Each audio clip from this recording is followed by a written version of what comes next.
We're just normal men. What do you mean, normal men? We're just innocent men. It's time for Side Scrollers with me, Stuttering Craig. I did. Oh, whoa! Right on the tip. Just on the tip. And Blabs. Co-hosted by our friends from around the internet. There is a portion of Norway where it is legally required to carry a firearm at all times. If you're just a normal man looking for common sense in this crazy-ass world, you've come to the right place. And now, broadcasting from our homes from around the internet, it's time for Side Scrollers. Okay, you ready? Open wide! Oh, welcome on out to Side Scrollers on YouTube.com and Rumble.com and, of course, SideScrollersPodcast.com. Hello, everybody. Happy Tuesday to you. Hi, I'm Stuttering Craig. Good to see you guys. Man, we have a lot to talk about. The internet has handed us just a plethora of wonderful content today, which I can't wait to share with you guys. Hello, Blabs. How are you? I'm good. What day do you take your Christmas tree down on? I saw your tweet about this. The Christmas tree came down this past weekend. Okay, that's about reasonable time. Some people were saying Christmas Day. Isn't that insane? It's like, here's your present. Now I'm going to take down the ornaments. Just take a lighter to it. Right? Isn't that just awful? Like, what the hell? What happened to Christmas? It's so... anyway, it's fine. Hi. Well, hey, good to see you. Is your Christmas tree down? Well, I just took down the ornaments this morning. Okay. I gotta do the rest later. We're lingering on a little too late. Right Well, no, now. because it's after Epiphany. Yesterday was Epiphany for Italians, right? So you keep it up and everything, and then the day after you take it down. Okay, I thought you were Guamanian. Narnia! Well, hey, Razor, when did you take down your Christmas tree? I never put one up. Oh, wow. I have an awkward situation with my living room where it's big. It's really big, but I have stuff in every square inch of it. So it's been like 2 years since I put up a Christmas tree. I honestly need to. Like a fucking episode of Hoarders when you go over to Razor's house? It's like Oh, man. Well, I spent January 6th counting the walkers in Congress. That's my holiday. That's my God. It's insane. Jesus.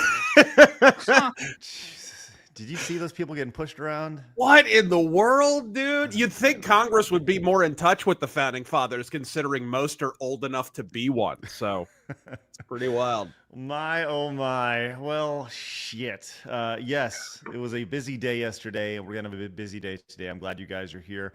If you guys notice, the show's going to look a little different today. We throughout the week, we're doing some twisting and tweaking. We have Phoenix in the background. Hello, Phoenix. Howdy. And he's going to be helping out throughout the show, just kind of making sure we're moving around and flipping cameras and stuff and putting up lower thirds. And we're just testing some things out. So if it looks a little awkward, hey, we're going through podcast puberty right now. We're trying to feel a little awkward about ourselves. So we'll see how it goes. But first, what, Blabs? That was kind of weird. Podcast puberty. Is that hey, how you don't have dengue fever anymore, Craig. What is that? Oh, yeah, that's right. We had a good time without you last week. Whatever West Nile virus or whatever you had last week. Yeah. Listen, We went on an adventure last week without you. Oh, I heard you were talking Indian and all sorts of stuff. Yes. Very good. Yes. It was great. Yeah, we were replaced by Indian outsourcing. Mm-hmm. Yes. Let me just tell you this right now. The reason I was gone last week, when I say I projectile vomited. Ew, please don't. No like, more. Oh, look at that. I don't want to hear that, Craig. Don't make me sick, man. You stay back there and think about what you've done until you're ready to come on. You ready to come back on? It was like, No. Ain't nobody got time for that. No. Mm-mm. You ready to come back? Oh, okay. But seriously, it was bad. Anyways, I'm glad to be back. And it was really just like a one-day thing. It was just like, all right, in and out, you know. Once I yacked it all up, I was feeling pretty good.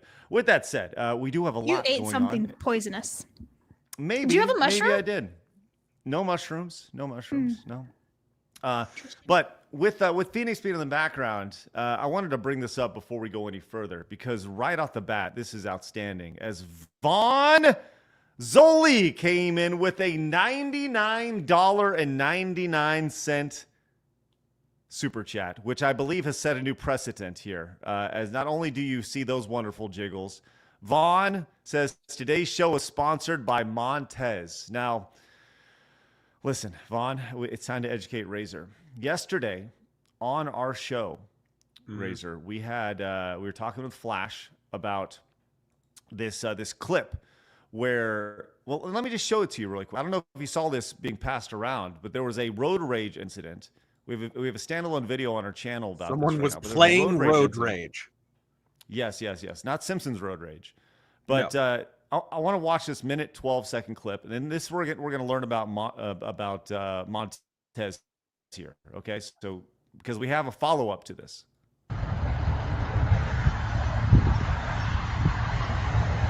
Once again,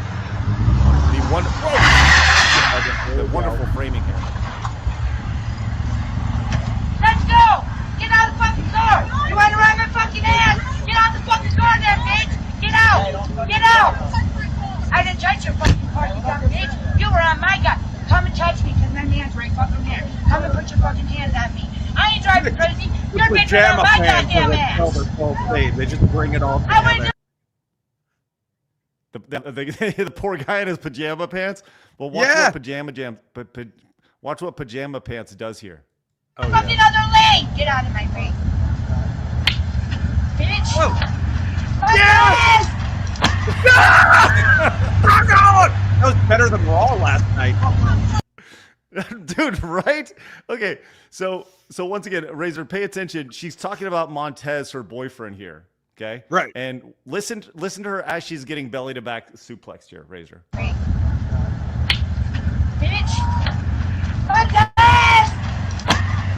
Montez! Montez! Montez Williams. There's a second part of this clip where Montez shows up after she is just totally decimated to the ground on a belly to back suplex. She picks a fight. She F's around. She finds out, and Montez has to swoop in for the rescue. The first person who gets called for is the boyfriend who had nothing to do with it. You gotta love it. Correct. And here's the wonderful thing. Phoenix is in the background. And I just kind of joked around yesterday. I said it'd be hilarious if somebody made a video of this lady getting suplexed. And well, this is what happened. So listen, I'm gonna tell you this right now. We've set a precedent this morning with a $99.99 super chat. Anytime that happens, you will see this. Bitch! Montez!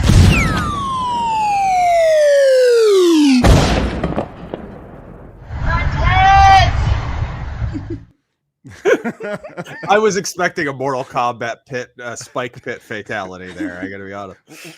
You know, we could do that. Apparently, just yeah. Can we do that, Phoenix? Can we? We can do that. All right, sounds good. There we go. All right.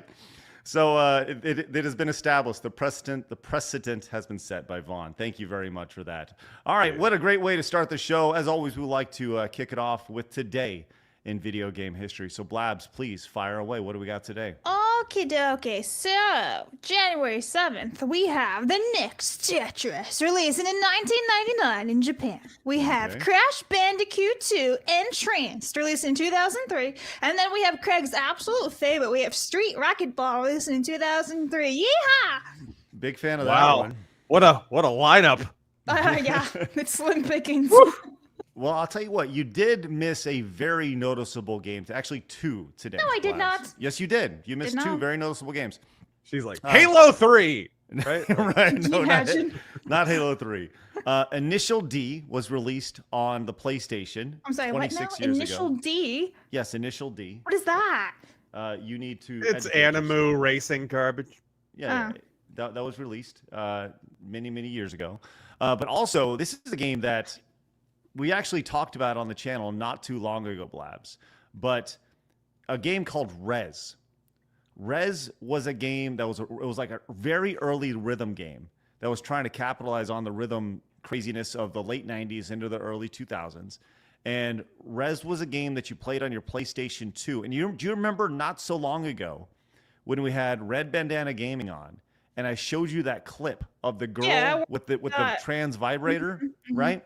That was the game that the trans vibrator worked with, was Rez. So that's why I learned about the most. Like Jen Psaki? I learned about the most wonderful things from you people. That's right. You're welcome. Thank you, Razor. Appreciate that. So anyways, yeah, now we know. We got a lot going on, man. This is going to be a great show. Starting off strong with Rob on Wheels says, "Go easy on the visual transactions today, guys. Jarring yesterday." Yeah. We understand that. Like I said, we're just, figuring it all out. Thank you, Rob. New York Giants fan. Here we go. Says, during yesterday's wrestling talk, my message came out a mess. I was trying to recommend the YouTube channel Wrestling Bios. Yes, that's a great channel. Have you seen that channel, Razor? Uh-oh. I took the piss out of that channel. What happened? I took the piss out of all the YouTube wrestling channels. You should go watch a video I did called "Every Wrestling YouTube Channel Ever." Oh no! Okay. And it was, of course, I was a British guy with a ridiculous. Hello, welcome YouTube to the latest episode of interchangeable wrestling content. Okay. It was you know incredible. What? You guys gotta go watch it. It was great. Right. It was hosted by Nigel Blatherton. That does make sense, and it does sound exactly like every wrestling channel ever. But thank you very much, New York Giants fan. Appreciate that. Emperor Creatine says, latest from Daily Gondor. I'm not even gonna read that. Blabs, can you read that? King Theoden and Roromir nationalists bolstered by gold armors from the radical elf right fortify Helm's Deep in blatant orc-phobic measure by Tharfi Gemsnatcher. Did I get that right? I think I did. King Theoden, Roromir? That's how you say his name, right? I'm always terrible with that, but thanks. Shout out Craig for reading Lord of the Rings, even though he's like the Lord of the Rings expert. It's all good. I am the channel's Lord of the Ring expert, yes. That's right. Dragon's Fire says, Oi, Razor. I asked Craig this the other day, and I figured I might as well ask you. What is your advice on cutting your backlog, and what's the one game staring at you in your backlog? Oh, gosh. Man, my backlog is miles long. It's ridiculous. Yeah, don't get... I tell you what, if you want to cut down on your backlog, don't get involved in like a online multiplayer situation, because if there's a game that you're constantly going back to like that, it's gonna stop you from finishing like whatever all the single player games and stuff that you need to get to. That would be my number one item of advice. Don't get another shiny toy that you're constantly going to be playing. Don't do that. That's why people wind up with a huge backlog. It's not because they don't play games, it's because they play only 1, 2, maybe 3 games exclusively, and they never give any of the other games their time. What just happened? Did Craig die? Is he projectile vomiting again? Refreshing, because he's shit. He's really back. See, look at that. You projectile vomit again, didn't you? Just all over the place. It was nutty. It was very quick. Nutty? Yeah, just nutty and gross. It's a bit nutty. Hey, Gaming Newfie came in with the 10. It says some bit of breaking news up here in Canada. It seems the Liberals are tearing up the bill C-63, the Online Harms Act, along with other commie censorship bills. I guess they're trying to cover their asses now that Trump is coming back with the belt. Godspeed. Blab, see if you can find a little about that. That's interesting, because we're going to be talking a lot about companies walking things back today. But that's the Canadian government. Yeah, I know. That's interesting, though. Okay. You're seeing a lot of that. So, you guys see in the bottom corner. So long, Trudeau. That's right. Later, jerk ass. Oh, man. Bones picked up the new Challenger T-shirt. Says, nice to own some Side Strollers merch I can rock to work. My teal Tower Tart tee didn't go over with my woke coworkers. Happy New Year's to you both. Bones, thank you very much. You guys can get a link. You can click the QR code or scan the QR code to check that out down below. Appreciate that. All right. A quick reminder. I didn't even do the full rundown of the show, but Rumble, X, Instagram, Apple Podcasts, Sideshows podcast, the whole shebang. Make sure you guys subscribe if you're new to the channel. Hit the like, the thumbs up button. A quick reminder, the Real Game Awards will be on January 23rd this year, coming up in just over 2 weeks from now. That's 16 days. I did want to point this out, and this is important to me. And this is I saw this yesterday, and people go like, "Why does the Real Game Awards need to exist?" This is why. And we talk about Mercante a lot, and people go, "Why do you keep spotlighting her?" Because she is a great example of the problem, right? And this is what she said on stream yesterday, talking about award shows. Every single major award show is voted on by people who are within that industry. And if I'm being completely honest with you, that's how it should be, because those are people who understand the work and the effort the best that goes into wait. things. No, it's not. It's voted on by video game journalists. Right. They're not they're not in the industry. They're glorified advertisers for the industry. Like what? Right. And that's I like that statement, and that statement alone is such a great example of the exact problem. 100%. They think they're better than you. They think that because they write about things online that they know better than you, because they know the developers. They know better than you. That's such a backwards ass way of thinking. Anyways, with that said, the Real Game Awards coming up January 23rd. You can still be a voting member, but that'll be for next year because all voting is complete. Now that you got your own award show, you need your own Hideo Kojima. Listen, we've got to have that crying scene, Craig. You got to go find like Yoshinori Ono, or you got to find some Shigeru Miyamoto. Give him a call. Razor. Yeah. Hideo Kojima will be featured at the Real Game Awards. Oh yes. Oh yes.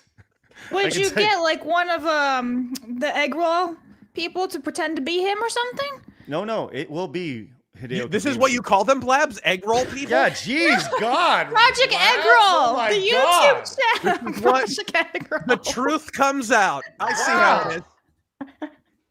Yeah. Oh my the egg roll people. Do they all look the same to you, Blabs? No, I was talking about Project Egg Roll. There's 2 of them. Unbelievably racist. Speaking of racism, let's show. Oh, don't you try to wiggle out of this one. I'm not wiggling out of this. I'm showing you something even better. Look at this. Oh, hang on. I gotta look. This is Chinese gamers. Yeah, they're hardcore, man. Isn't that fascinating? Look at this guy. He's like putting like cell phone screen protectors. Yeah, man. They don't want anybody peeking at anything that's going on. Wow. Yeah. That's intense. He's hiding. Did you see him game? He's like, how do you see, man? Anyway, it's fine. Well, look, thanks for sharing that, Blabs, as you try to divert from your overt racism. It's not racist. Well, you don't see on the like what do you win if you win that tournament? Like lifetime supply of bat soup. You don't get beaten today. No, you get all the vaccines you can handle. Yes. All right, let's get into it, ladies and gentlemen. It's time for my favorite segment, your favorite segment, everybody in the world's favorite segment. It's time for hard news.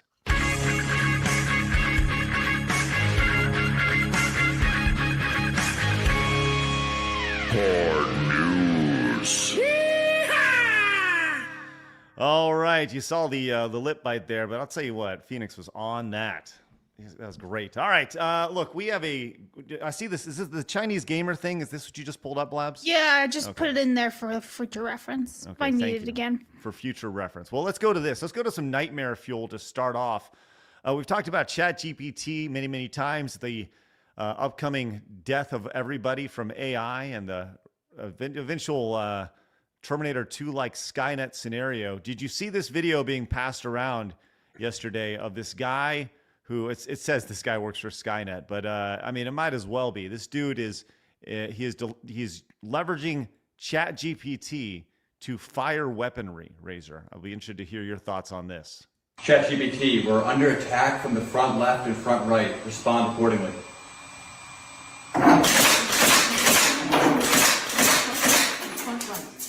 If you need any further assistance, just let me know.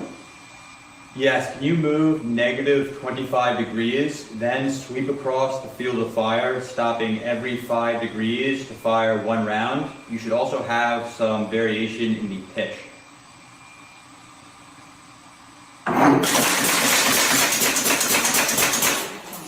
Firing 1 round at each 5-degree There's intervals. got to be an with easier way to describe that move. I agree. But did you see the Hey, the can you push up, down, left, right, jump through a window in a burning ball of flames, please? Can you calculate infinity real quick? This is the future.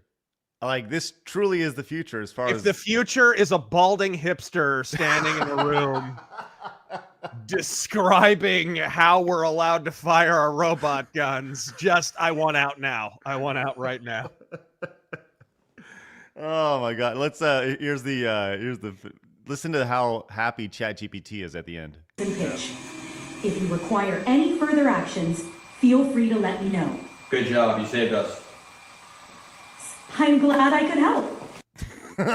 He seems overjoyed at the resolution of the terrorist situation.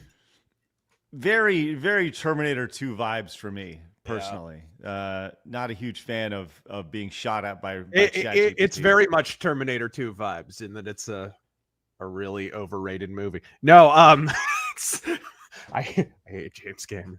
But no, he would you walk away like that bored after the resolution of a terrorist situation is my question. I don't know about that one. Dropping high fives to the guys. I don't know. That's weird. Over there. That's good. All right. So we have a few major announcements yesterday. We have CES happening. Have you heard about this, Razor? No. The Consumer Electronics Show is happening right now. Oh, yes. They showed off Virtua Fighter 6. Oh, we're going to get to that. I'm going to need a minute. Man, you're going to get to that in a little bit, Razor. But we've been languishing with Soul Calibur and Tekken. Anyway, sorry. Anyway. My God. All right. But listen, control your panties. We'll be all right. Okay, so first and foremost, let's talk about a couple movies that are being made, that video game to movie adaptations, which we all know, historically, those have not gone very well. But, you know, Mario was pretty good. Sonic's on the third one. It's grossed over $1 billion.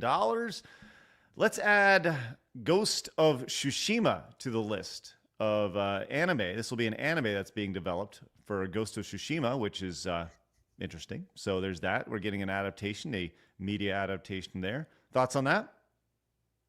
I don't know. Samurai anime are up and down. Sometimes they're real good. Other times they're not great. I don't know. It's a weird genre in Japan. Strangely enough, you'd think they nail it, but not so much. So I've seen bits of the episodes that they did for like Star Wars Visions, and it was probably the most unique and different thing Disney Star Wars has ever done because it's like totally out there.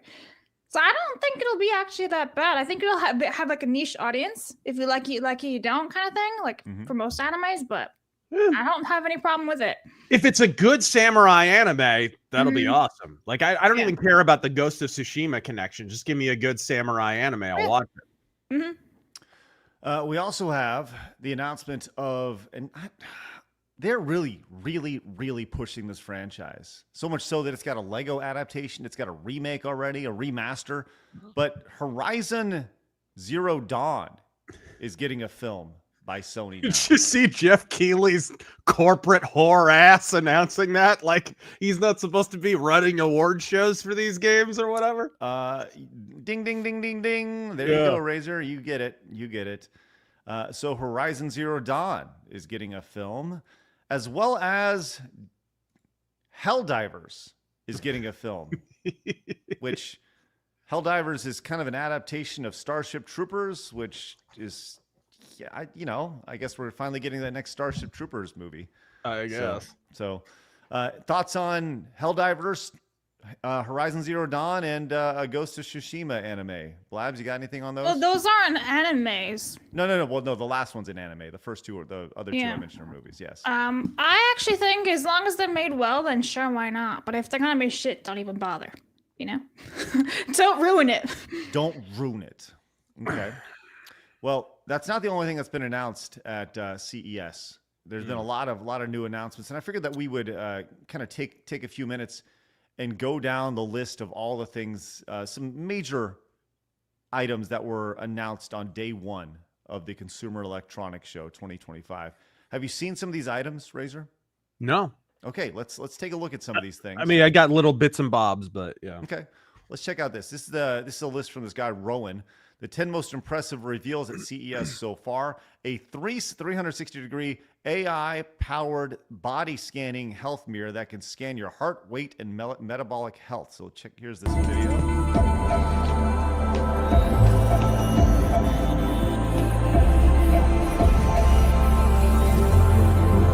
What do you want to bet the rays they scan you with give you cancer? They're like, no, you have cancer. Right? No, you don't. Yes, you do. You do now. Trust us. You definitely have cancer now. I wonder what the mirror has to say about those lip injections. Wow, they give you a sinus rhythm here. I saw a sleep score. How can you get a sleep score just by staring at somebody in the mirror? Pretty jacked up. Are you looking at her face? Right. Well, she's had long nights. her youth was tough. Yeah. So, but so there's that. That's interesting, and it gives you, it make you even more self-conscious when staring at the mirror on a day-to-day basis. Yeah. So there's that. Anything from Omnia there? Any thoughts, Razor? I've never even heard of this. I mean, I don't know, man. Like, you get a full diagnostic from a live health professional, and 9 times out of 10, it's not accurate. So how accurate is this thing going to be? Like, my bathroom scale is not terribly accurate. Right. Blabs, there was a woman in the picture. I would imagine they're probably marketing this towards women.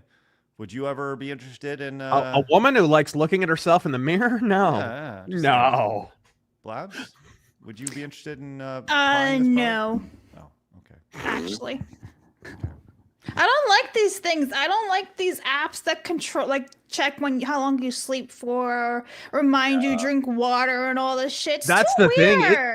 It's not just the mirror. You're going to have this plugged in. It's going to be incorporated in your phone, probably your smart house. It's going to be spying on you. I'm sure they'll be selling that data to China or something. I don't like that stuff. Oh, stuff. sorry. The egg rolls, Blabs. Yes, the egg roll. Yeah, the egg roll people.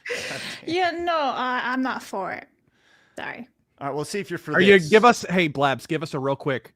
I'm again it. A what? I'm again it. Do it. What? I don't know what the last word you're saying, though. What's the last word you're saying? Get it? What is that? You're supposed to be one of the villagers. One of the angry southern villagers. Give us. Oh, am I supposed to be like a racist or something? Yes. Blabs, we already know you're incredibly racist towards Chinese people. I like egg rolls. Okay. I'm gonna get it. Now Asians are Vulcans now? No, why not? They're smart. Oh my gosh. Sure. Well, let's see if you're into this, Blabs. You like to clean, right? Yeah. Okay, we can go down all the stereotypes. Next will be a sandwich maker. But this one is a vacuum. It's a robotic vacuum. But here's the thing. It doesn't just go around. We've seen the Roomba before. This one has a mechanical arm.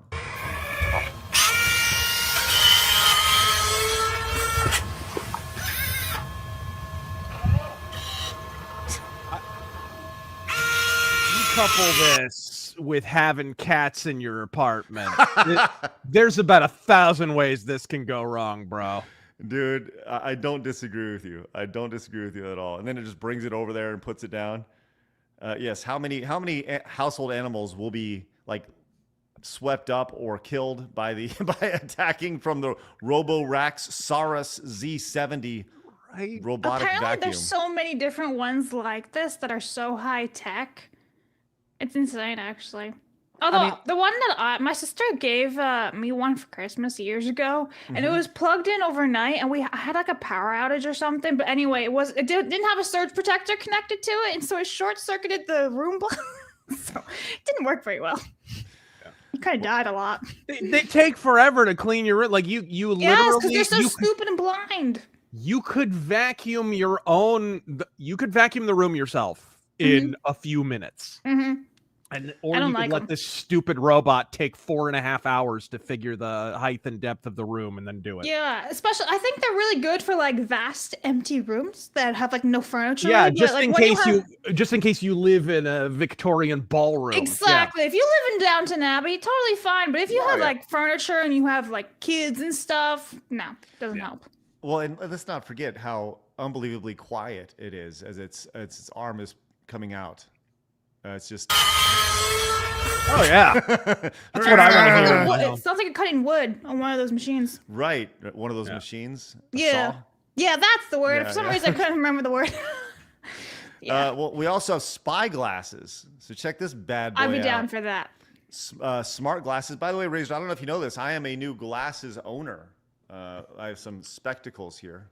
Oh wow! Yeah, I've been told I look you like working Rachel for the Maddow. Daily Planet, or? Well, I'll tell you. You know what? I do. It is kind of a nice disguise. Well, here, let's check this out. This is a smart glasses with a 3.5-inch internal monochrome display. These glasses are equipped with an AI agent that can listen to conversation, answer questions, a good idea, and do live translations. That's a good idea. Yeah. I always want my glasses to be listening to me. So there's. So I actually have a perspective on this because I saw this on Instagram the other day. Somebody was recording like their collection of items that they have with like that. So I can see bloggers wanting to use this. What do you mean their collection? Like they have a giant Harry Potter collection. They want to see how it would work. Immediately goes to Harry Potter. Well, that's how it's good. They'd have to be circular glasses, Blabs. That's right. Good But point. yeah, no, they was basically recorded everything, and they were like showing how it was like literally your point of view because it's your eyes. You're seeing it through their eyes, and it was all recorded. So it was kind of interesting. So I could see a lot of like I'm saying, a lot of bloggers and people like that who do YouTube, Instagram or whatever, TikTok. I think they would really like that stuff because instead of holding a camera, let's say you go to theme parks, you just have the glasses on, you're good to go, and you have 2 free hands to like drink or do whatever, right? How does the question is, as with all new inventions, how does internet pornography use this? Right. That's how it'll make money, right? That's how it always works. Razor gets it 100%. Now, Blabs, you say that you need 2 hands to drink, and I know that it's very hard with your tiny little hands. You have to. I actually have really tiny hands. You have to cup to drink and. Small hands. Smells like cabbage. No, but like let's just say you got the gimbal in one hand, and then you're like hands free, right? If you need to get your phone, you got your phone in one hand, your drink in the other hand, whatever it is, right? Like I feel like it's like they'd be very convenient for bloggers and theme park people. I'm not saying I really like it all that much because it records conversations. Like, well, how do you know you're ever being recorded now, right? But I'm just saying it is an interesting thing. That's just, well, you know, I did actually ask about that. When I was looking at glasses, there are those glasses that allow you to record. And apparently early on, they didn't have a giant red like icon here. And they actually had to go in and add the red icon, letting people know that it's being recorded. So yeah, there were some privacy concerns early on. So, but now they have that. As opposed to now when there are no privacy concerns at all. No. Yeah. Everything's good. It's great. What are we talking about? I like how we finally reached the year 1996 in the first Mission Impossible movie. Hey, I was born then. Great year. Hey, way to go, Blabs. There you go. And here we are. We have this last one, a 3D projector that projects VR space in the real world. Check this one out.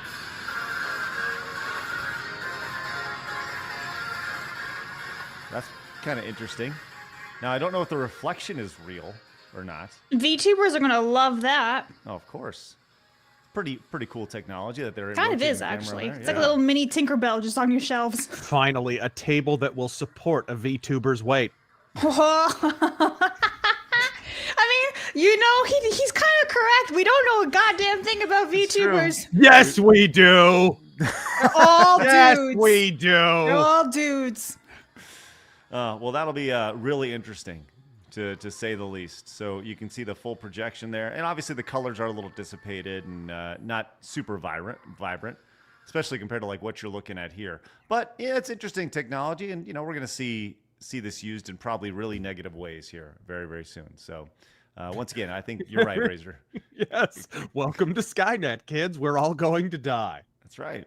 And I think we're definitely going to see, you know, you're going to see... if you have little anime women here, you're definitely going to see the porn variety of that sooner than later, for sure. So there's your top items, for 3 of the top items from CES. We'll keep an eye on what else is announced over the next couple days. And, you know, it's always fun to see what's going on over there. What's going on over here, Blabs, is a $100 donation from LinkFan. Let's go with that. No message at all. Link fan just came in and dropped a 100 and said, I'm out. I'm out. Hey, Link fan. Thank you. Thank you so much for that wonderful, wonderful support. We appreciate that. And I do believe, do we go with Montez instead of the boobs? Away people's boobs. I think Montez is a special occasion outside of super chats. It's gotta be something unique that we use Montez for. We only pull Montez out for like the super rare occasions, like Shamsa. Okay. All right. Well, what if we hit our like community goal for super chats on a day? That works too. Yeah, I'm okay with that. You can't remove the boobs. I worked hard on the boobs. You did. Okay? I do think we need to update our boob. What? No, I'm just saying that we've had a lot, and that's good. What's wrong with them? Nothing's wrong with them. I'm just saying. Let's They're a little uneven. It's no big deal. You could get that sorted right out. I'm just saying. It's okay. Montez plus boobs, says Phoenix. How about if we hit our super chat goal? I was saying because there was Vaughn came in with the $99.99 to start, and I said that did set precedent, and I think that is the precedent for me. I think super chat goal gets Montez. Okay, well we're 9 away from that. We're 9 away right now. Nine yellows away. So all right, no one will be upset about boobs for sure. Gaming Newfie came in with the 10, says, I remember you guys talking about playing Mega Man X on the Super Nintendo the other day, and I got to ask, have any of you guys ever played or will play the Mega Man Zero games on the Game Boy Advance? They were a great send-off to Zero. Godspeed. The Mega Man Zero games, Razor. You ever played those? Yeah, I did play a few of them. They're very, very good. Kind of hidden gems on the Game Boy Advance and whatnot. Didn't they put together? There's a collection of them now. There's like the Zero collection and whatnot. I think they released them on Steam and such. Yes, I do believe you're correct. I did not play the Mega Man Zero games. I played the X games. I played the classic Mega Man games, and after that, I was like, this isn't Mega Man anymore. It changed as soon as they gave Zero a sword. I was like, this isn't Mega Man. I was like, what? How come he's got a sword? He's like slicing everybody up. He had a sword in like the first game. What are you? I know, but when you could play as Zero with the sword, I always thought like Mega Man was a guy with a gun. That was the whole gimmick of the game. Zero's still got a gun. He just has a sword too for swordy moments. For swordy moments. All yes. Right. Nice.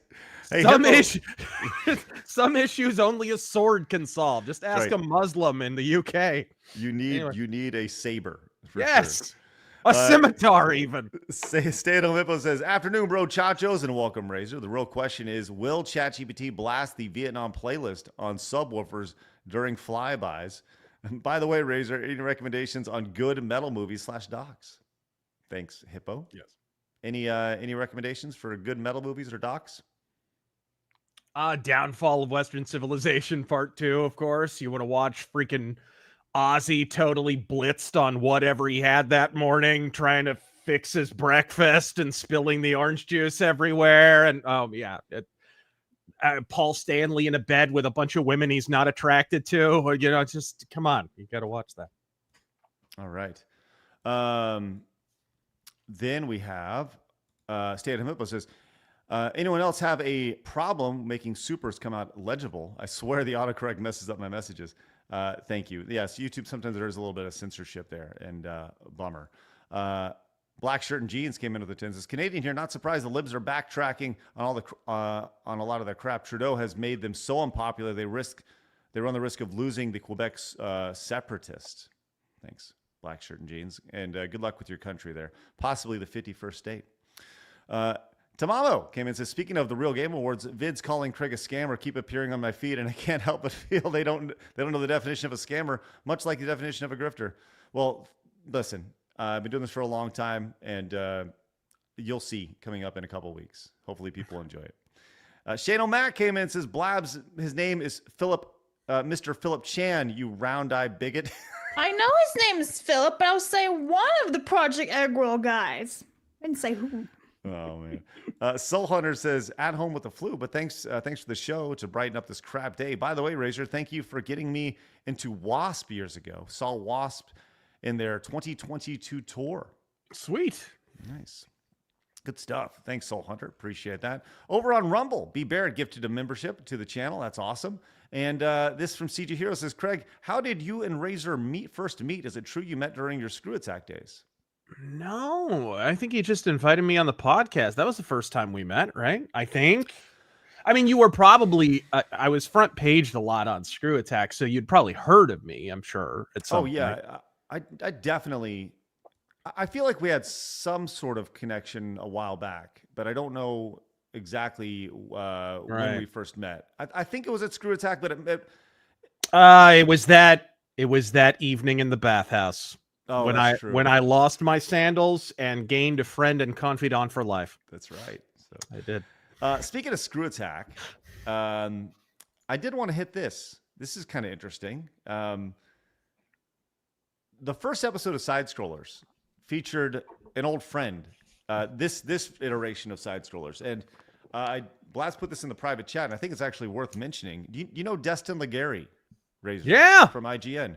Destin, he has quit IGN after 13 good call. years. Yes, a little late on that one, but good call. Let's. Do we want to see what he's doing? I'm guessing he's just. He's saying betting on himself, so that means opening a YouTube channel. That's awesome. Excellent. Looking forward to that, man. Save State Plus. He looks like he's starting something. So good for him. Congratulations, man. That is awesome, and I'm very, very excited to see what he does moving forward. So congratulations, Destin. Proud of you, man. Way to bet on yourself. Jager Jack came and says, sorry, Craig, Zero's better than X. Oh, sorry. Okay. Thank you for that. And Andrew says, Zero's sword makes him cooler and better to use than X. Oh, okay. Well, thank you for that. Yeah, but then if you die with Zero, he's gone for good. You don't get him back. That's what drives me nuts about Mega Man X3.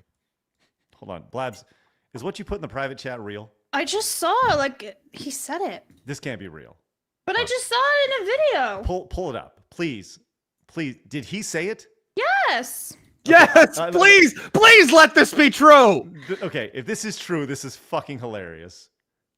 $50 to $60 trillion worth of assets. We're going to be changing the name of the Gulf of Mexico to the Gulf of America. Yes! Let's go! Let's go! The Gulf of America. What a Let's fucking go! Yes! What? Oh, he's even making our major bodies of water great again. Oh my incredible. Oh, it's so fucking hilarious and amazing. My God. Yes. Oh, that's hilarious. Wow. I mean, what do you want? What do you want, world? What the fuck do you want? Like, what do you really want? Come on, dude. We're renaming bodies of water. Next, we're just gonna call it the Atlantic Ocean will no longer be the Atlantic Ocean. It's gonna be America water. Then that's it. You think maybe he's doing that to sort of optically position us to take back the Panama Canal, like he's been saying? Yes. That's what I'm thinking. Oh my God, the chat's going crazy over that. That is spectacular. Yeah, we got to reprint all the maps over here. Yeah. Oh my God. They're eating the boats. They're eating the dinghies. Oh, just spectacular. Tremendous. Wow. What a life we live. What a fucking life we live. Wow. I can't believe this is real life. Like, this is... I mean, what do you say? What do you say to that?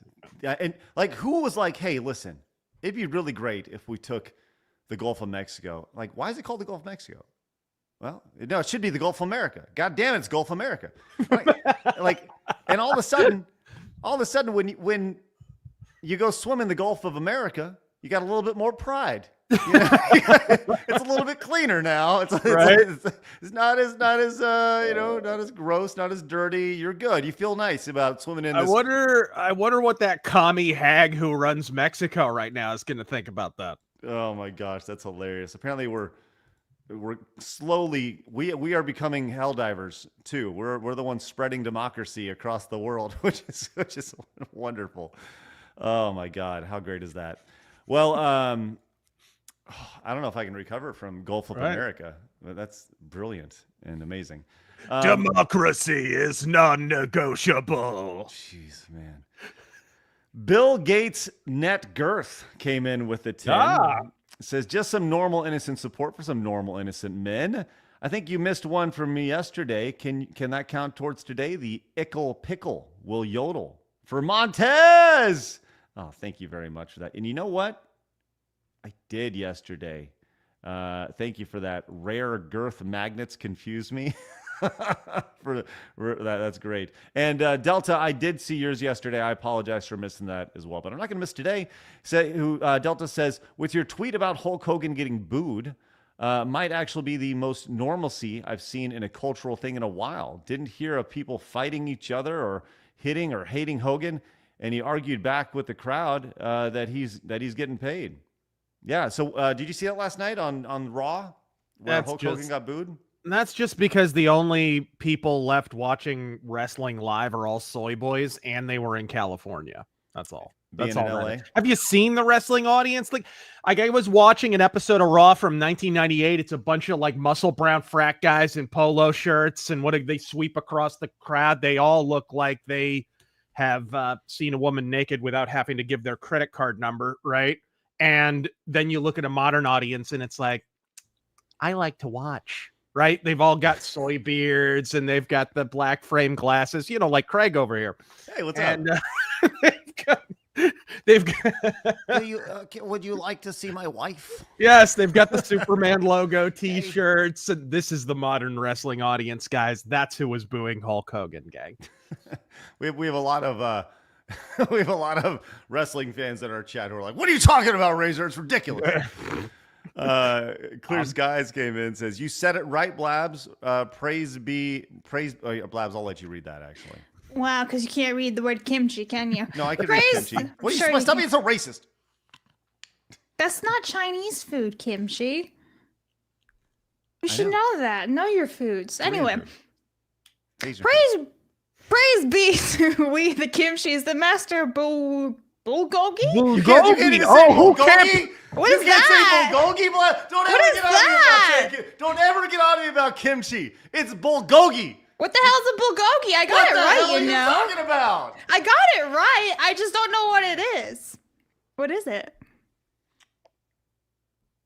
Bulgogi. What the hell's bulgogi? You said bulgogi's bulgogi, but what is bulgogi? Bulgogi is a meat. It's a meat. What kind? Just keep reading the chat, Blabs. I'm curious now. Thin slices of meat, mostly commonly beef, grilled or on a barbecue or a stovetop griddle. Oh, interesting. Anyway, the wokers of dogs. Also, it's crazy how things changed since I had interned to Activision from 2004 2007. Power to indies. Thanks, Clear Skies. Appreciate Some that. people didn't know what bulgogi was either. Yes, but they weren't being critical of me and Yeah, but kimchi. you can't read. Put your glasses on, bro. I could read the whole thing, but he said it to Blabs, so I thought it was to you. Shut up. Killer Knight came in, says, fun linguistic fact of bodies of water, though mainly rivers, are the last thing to drift over time and conquest. So even if the unthinkable happens, the name America would survive.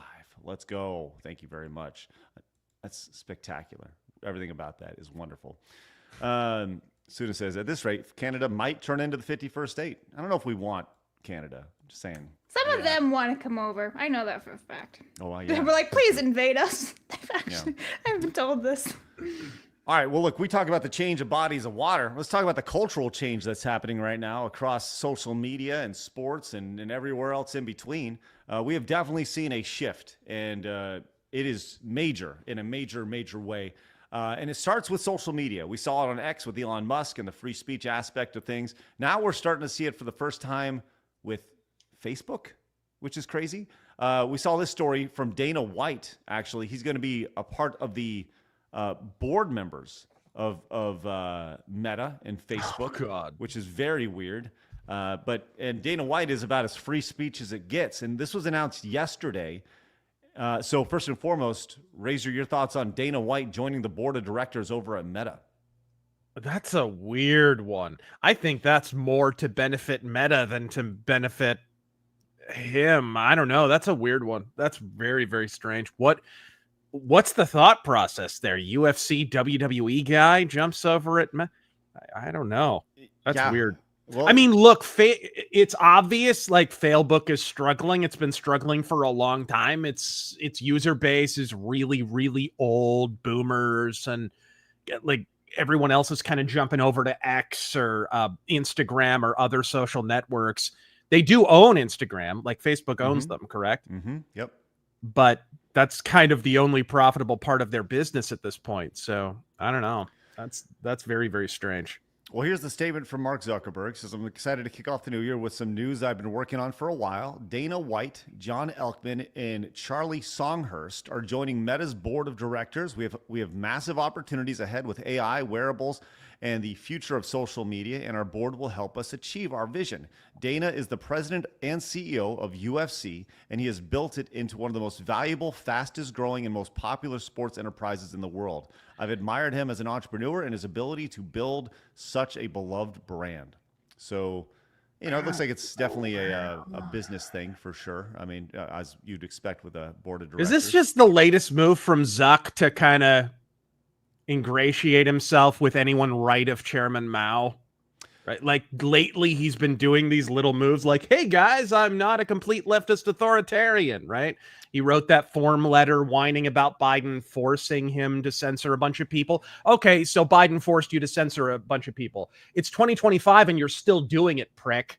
Maybe reverse your policy in order to show us that you're actually sincere. Well, it's funny you mentioned that, Razor, because earlier today, I don't know if you saw this, but Mark Zuckerberg released a 5-minute video essentially doing just that. Have you seen this video, Razor?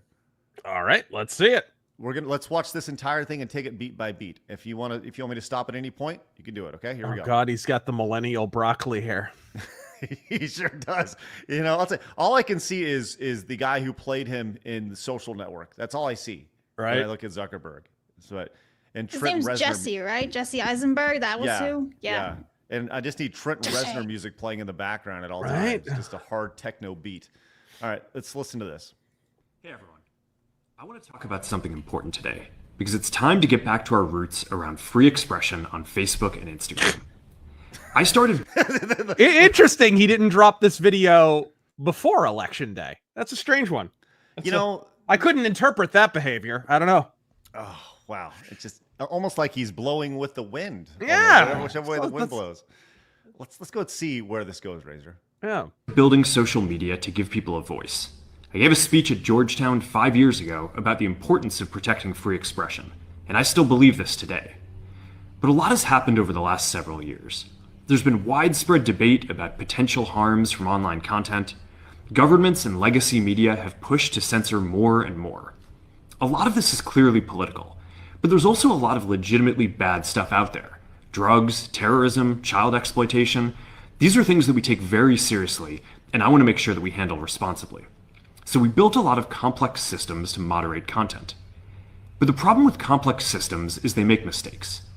Even if they accidentally censor just 1% of posts, that's millions of people. He had this speech. Let me tell you about Facebook censorship. Yes, please, Razor, by all means. What do you have to say about Facebook? Let me tell you about Facebook censorship. There was once a post that this provocateur leftist lady made about just straight up, she went on this long jag about just exterminating all white men, like pure on genocidal rhetoric about exterminating white men. And somebody in the comments correctly pointed out, hey, this is against terms of use. What is this about? Why? And it was getting boosted onto people's feeds, right? This is during the last election. And a bunch of people reported it. I reported it. Immediately after I reported it, suddenly Facebook was like, sorry, we need you to upload all of your personal data and your ID, and we need to make sure, or else you can't get back into your account. Not only did the person's post stay up, but I got censored. Right? And this is how it works on Facebook, gang. This is how it works on Facebook. So that's how Facebook censorship works. And that's as of a few weeks ago. You know what I mean?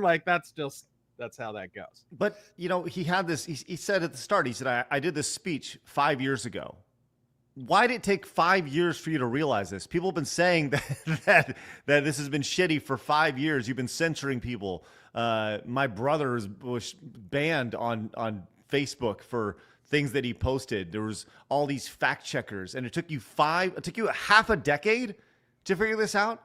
It took you half a decade. Get fucked.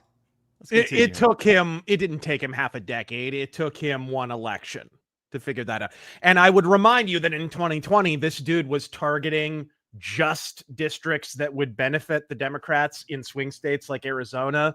He paid for the legal defense of corrupt elections officials in Arizona. Now there are prosecutions coming down on some of those people. And this android prick here in this video paid pro bono for their legal defense in 2020 just to protect them. Now it turns out they were corrupt, and that makes him complicit in corruption. Oh, hey, guys, now I'm about free speech. Blow me. Blow me. So there are some Instagram accounts, and I'm pretty sure it was BX who shared this story, how like on Instagram there's these accounts of basically pedophilia, right? But that was fine for all these years for him. He was never taking these things down. Even on Facebook, there's all these things of like CP and everything, but that's fine. But now when, Kamala Harris did not win, it's a problem. Interesting. Just saying. You nailed it, Razor. It didn't take him 5 years. It took one election. That's it. Yeah. Let's go. And anyone reading anything into the fact that this is coming out the day after the election was verified? Oh, 1000%. He's like, just in case. Hey, just a reminder, I'm the good guy here. Don't hurt me. Don't hurt my company. Let's see how he's going to make these changes. He actually breaks it down by numbers here. And we've reached a point where it's just too many mistakes and too much censorship. The recent elections also feel like a cultural tipping point towards once again prioritizing speech. You think? So we're going to get back to our roots and focus on reducing mistakes, simplifying our policies, and restoring free expression on our platforms. More specifically, here's what we're going to do. Okay, so he's going to lay this out here, Razor. Lay it on me, Zuck. Are you buying what he's selling so far in the first? No. All right, here it is.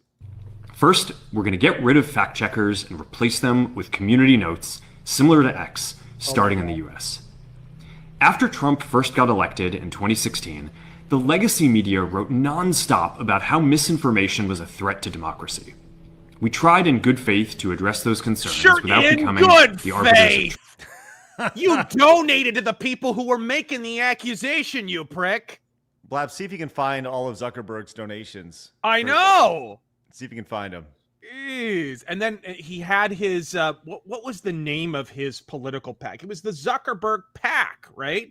And it donated only in areas where it could benefit Democrats. And that was across all the contiguous states. Let's continue. Truth. But the fact checkers have just been too politically biased and have destroyed more trust than they've created, especially in the US.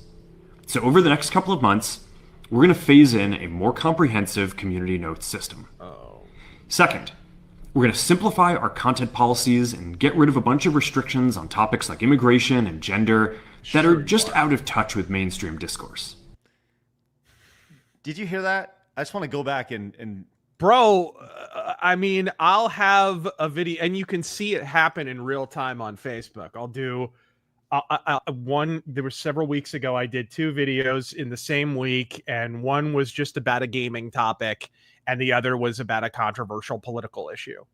And the controversial political issue got like way less engagement, right? Like, even though it was a more controversial of the moment kind of video. And it's obvious that they do this. It was because I talked about it in the description, what it was about, right?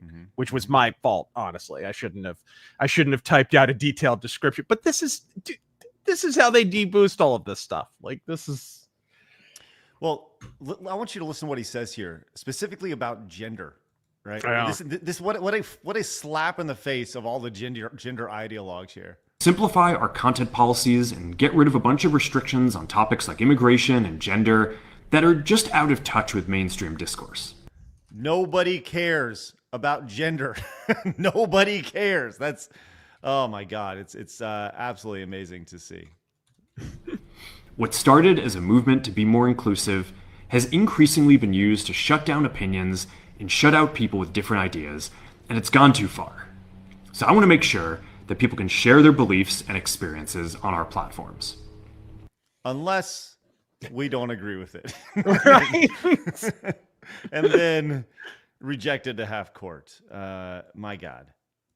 Third, I'm expecting him bare-assed on like a tiger skin rug, just saying, "We're sorry, we're sorry." That's what I'm expecting. What can I do to make this better for you? Right? What can I do? With it wiggling his butt in the It's air. the South Park BP oil spill episode. That's what it is. Oh my God. We're changing how we enforce our policies to reduce the mistakes that account for the vast majority of censorship on our platforms. We used to have filters that scanned for any policy violation. Now, we're going to focus those filters on tackling illegal and high-severity violations. And for lower severity violations, we're going to rely on someone reporting an issue before we take action. The problem is that the filters make mistakes, and they take down a lot of content that they shouldn't. So by dialing them back, we're going to dramatically reduce the amount of censorship on our platforms. Sure. So, and how long has this been a complaint of your users? How long? The most of the post 2016 period, so the first Trump term, and the entirety of Biden's term, people were complaining about this. The entire time. Almost a full decade. And Correct. You're only taking action now. Like, go, dude. It's because it's affecting his bottom line. Have you seen Facebook's financials the last little while? If you don't think that he's not taking a cue from what X is doing right now, I mean, he's more or less said, "Hey, we're gonna do what X has done with our." He literally name checked X, bro. Yes. I mean, this is what happens when your company is in not very good shape. Once again, you become malleable. You have to go with whatever the way the political when you ride or die. And Blabs, why don't you pull it up really quick? His donations over the course of the years. Let's check this out real fast. I don't think there's like a full list, but they do go from various states. So the very first one on this list is from 2013.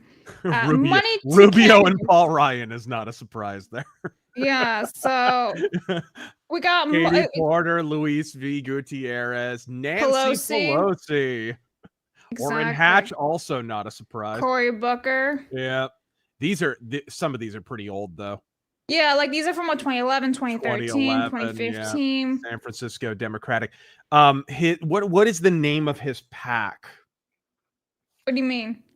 The Mark Zuckerberg Political Action Committee. See if you can find that. While you look for that, Blabs, let's go to continue to see how Mark Zuckerberg is going to change Facebook and Meta to reflect today's society. Let's see how it goes. We're also going to tune our content filters to require much higher confidence before taking down content. The reality is that this is a trade-off.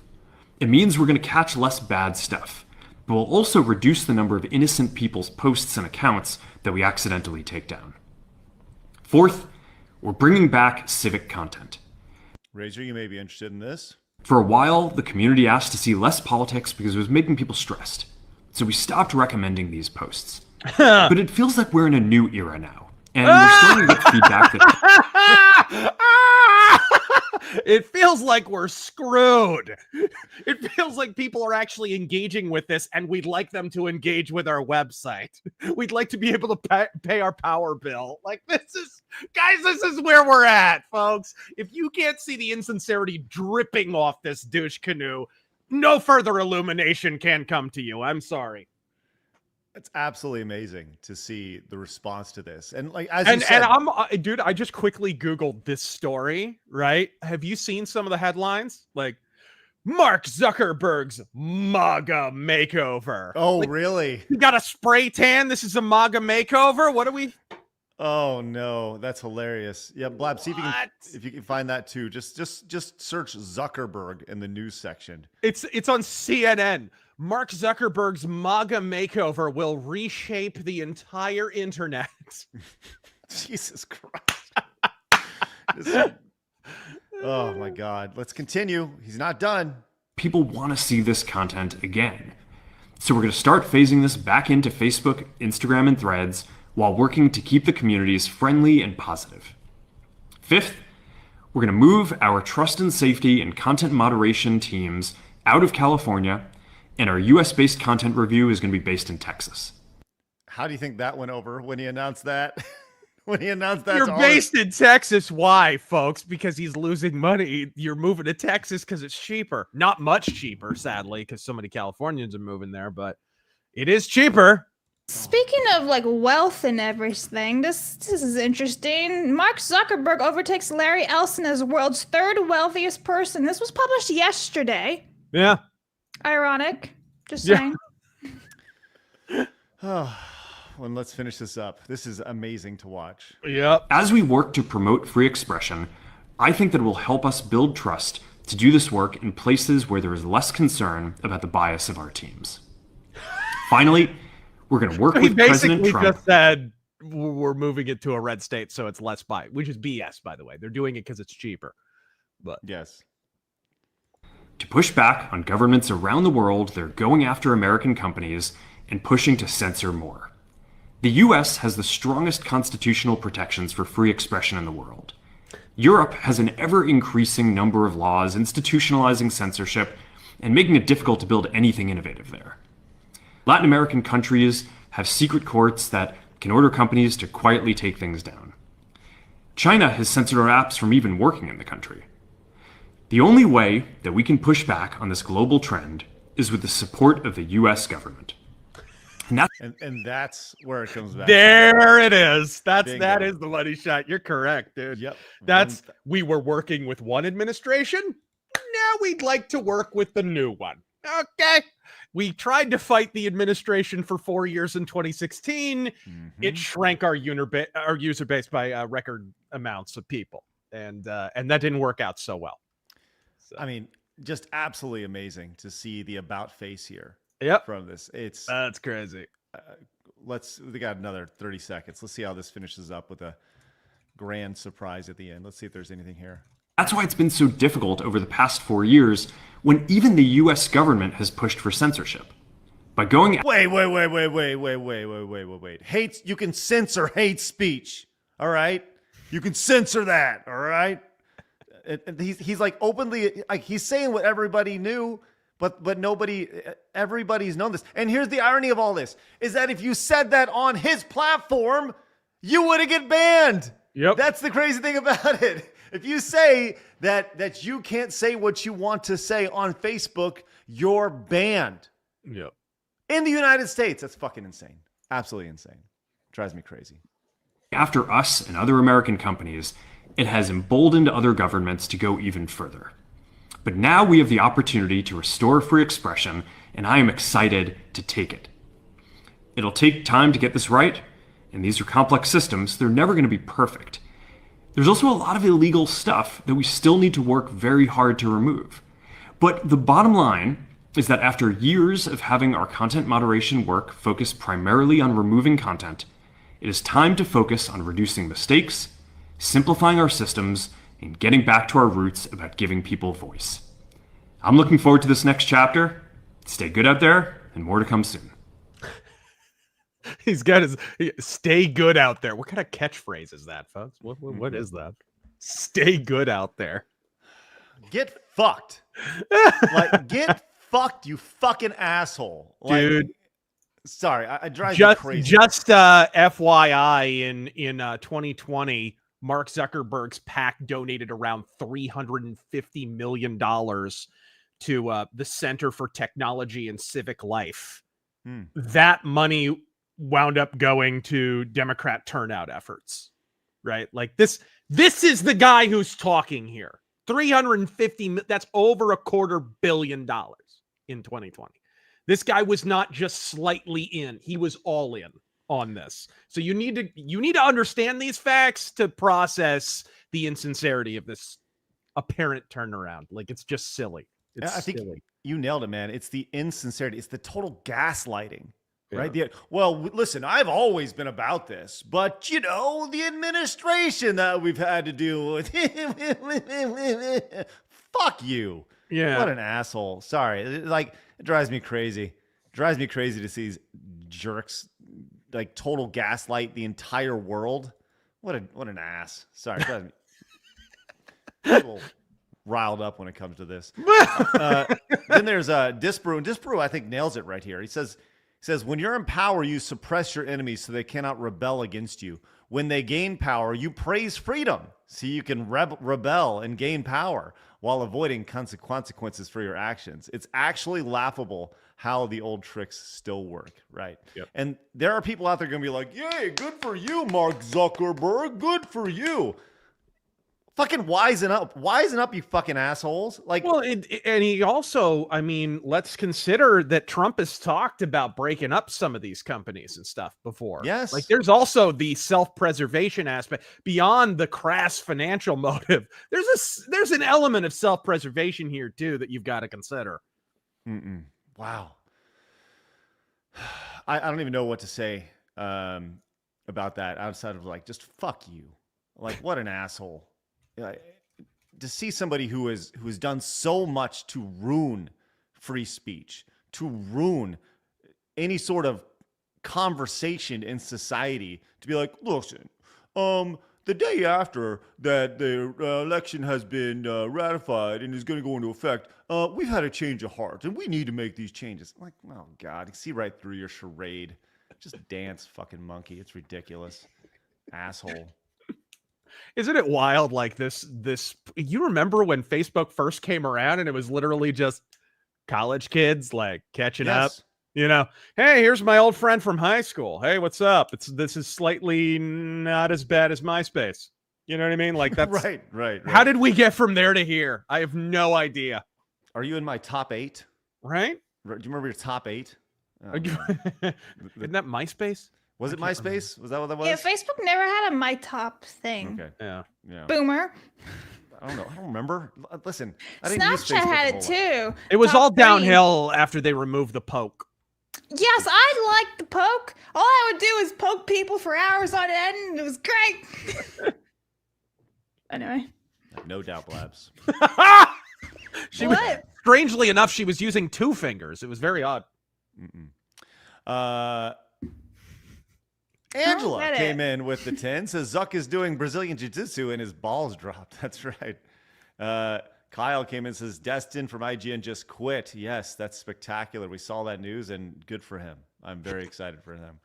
Weefy says deleted my Facebook in 2018 when they banned Rami Tomlinson 6 years later. He wants to pretend they care about censorship. Zuckerberg can suck it. Yeah.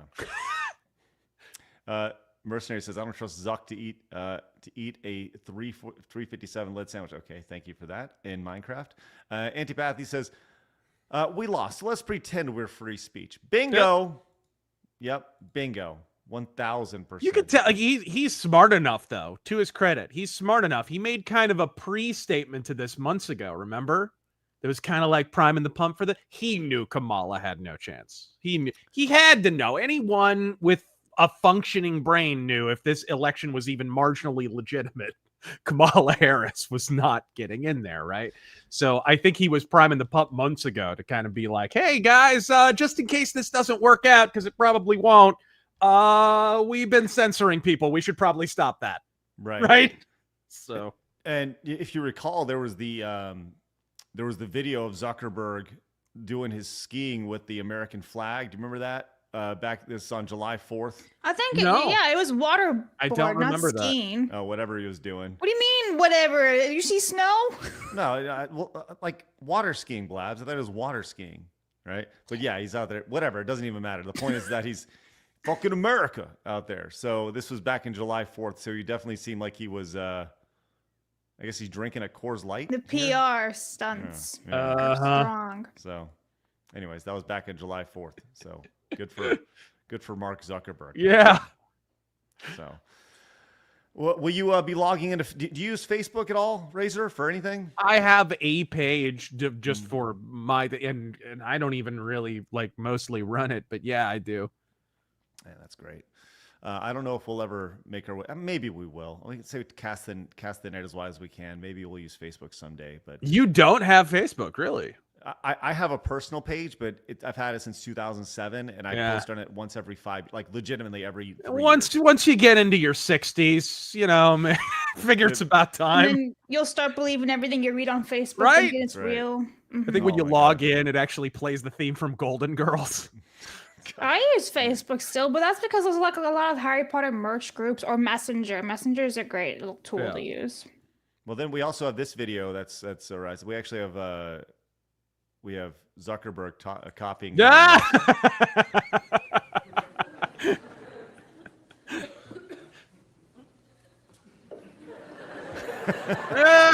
This is how AI should be used. Yes. Is that Mr. Bean? Is that who? Yes, it is, Mr. Bean. dude. Oh, man. makes me want to watch Mr. Bean all over again. Oh, it's outstanding stuff. Great stuff. You see the episode where he's in church? No. Oh, it's great. Hey, Kratos came in and says, in the great words of the Iron Cheek, I'll let you go with that, Razor. Fuck the Hulk Hogan! I break his bag, and then fuck his ass. Make him humble. It's great. It's a great impression. Super Bear says, wow, the Gulf of America is truly amazing. Oh, man. Our beautiful waters, the best in the world. Oh, I'll tell you what. This is probably a Trump thing. If you want to read this as Trump, Razor. What? If you want to read this as Trump. Oh, is it? Okay. Wow, the Gulf of America is truly amazing. Frankly, our beautiful waters are the best in the world. Everyone says it. They say it to me. These fish, they are so fat, so plump. And I say, yes, those are the beautiful, obese American fish. Believe me. Believe me. That's pretty good. That's pretty The believe me is like perfect. Wow. Oh my God, that's outstanding. Joey says, fun history fact, the name for America comes from the Italian explorer Amerigo Vespucci, after cartographer Martin Waldesmol mapped Brazil. He named it America in honor of Vespucci. Thank you, Joey. I didn't know that about the cartographer, but appreciate that. And we have this from Suna, says, Zuckerberg still has that got punched in high school too many times for being stupid personality. Guess being a D gives you eternal health or eternal youth. Thank you, Suna. Appreciate that. Mercenary says, Californians like me are begging America to invade us. Thank you. There you go. David says, the continent will no longer be known as South America. It will be known as South of America. Oh, that's awesome. That is great. Bush and Rio Cat, good to see you. Came in and says, the businesses won't admit the old dim government been paying them under the table of DEI policy, which is racism. Razorfist Prez already funded a space force. Can we get a mech force too? Sign me up. Yes. Go. And Hell Earth, came in. Yes. The Earth Defense Force. Let's do it. Hell says the Facebook Marketplace can be useful for arcades and retro games. Maybe Craig can find a copy of Chrono Trigger there. Thanks, Hell. Mercenary says the day Facebook came online, a military program was shut down. Didn't you remember that Pentagon program that Facebook was rebranded from? Thanks, Mercenary. Appreciate that. Lord Spleech says Destin finally realized IGN is the Titanic Part 2. Yes, that's great for him. Congratulations. He's not the first one to. He's actually a little late on it. So a number of people have left IGN.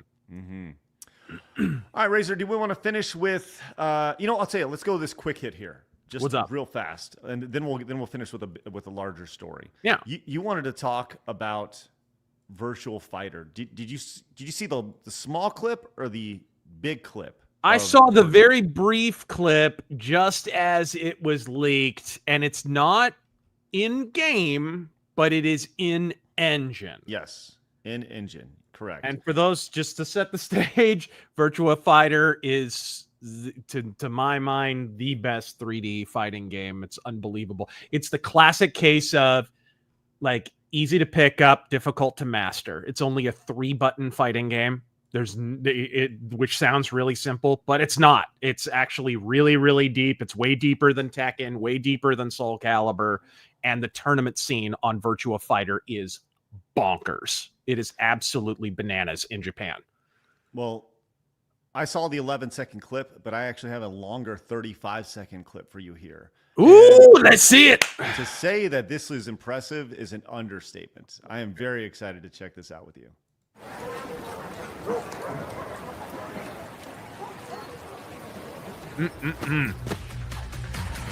You.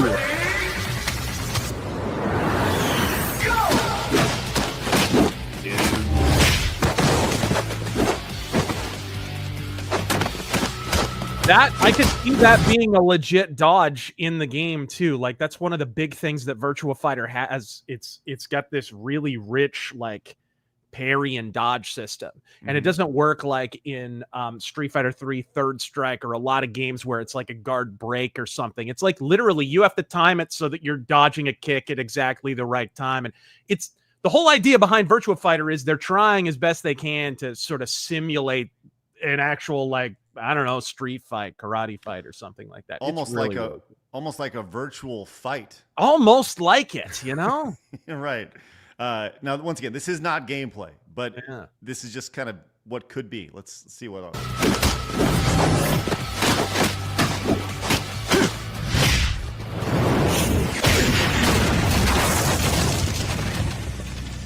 Nice. So, that's what we got right there. Environments have always been a big thing in Virtua Fighter 2 as well. Like it was one of the first games, maybe the first game I remember where you had a ring out, right? You could knock people out of the battle area or whatever. It was definitely one of the first. Yeah. And so seeing them expand that is kind of cool.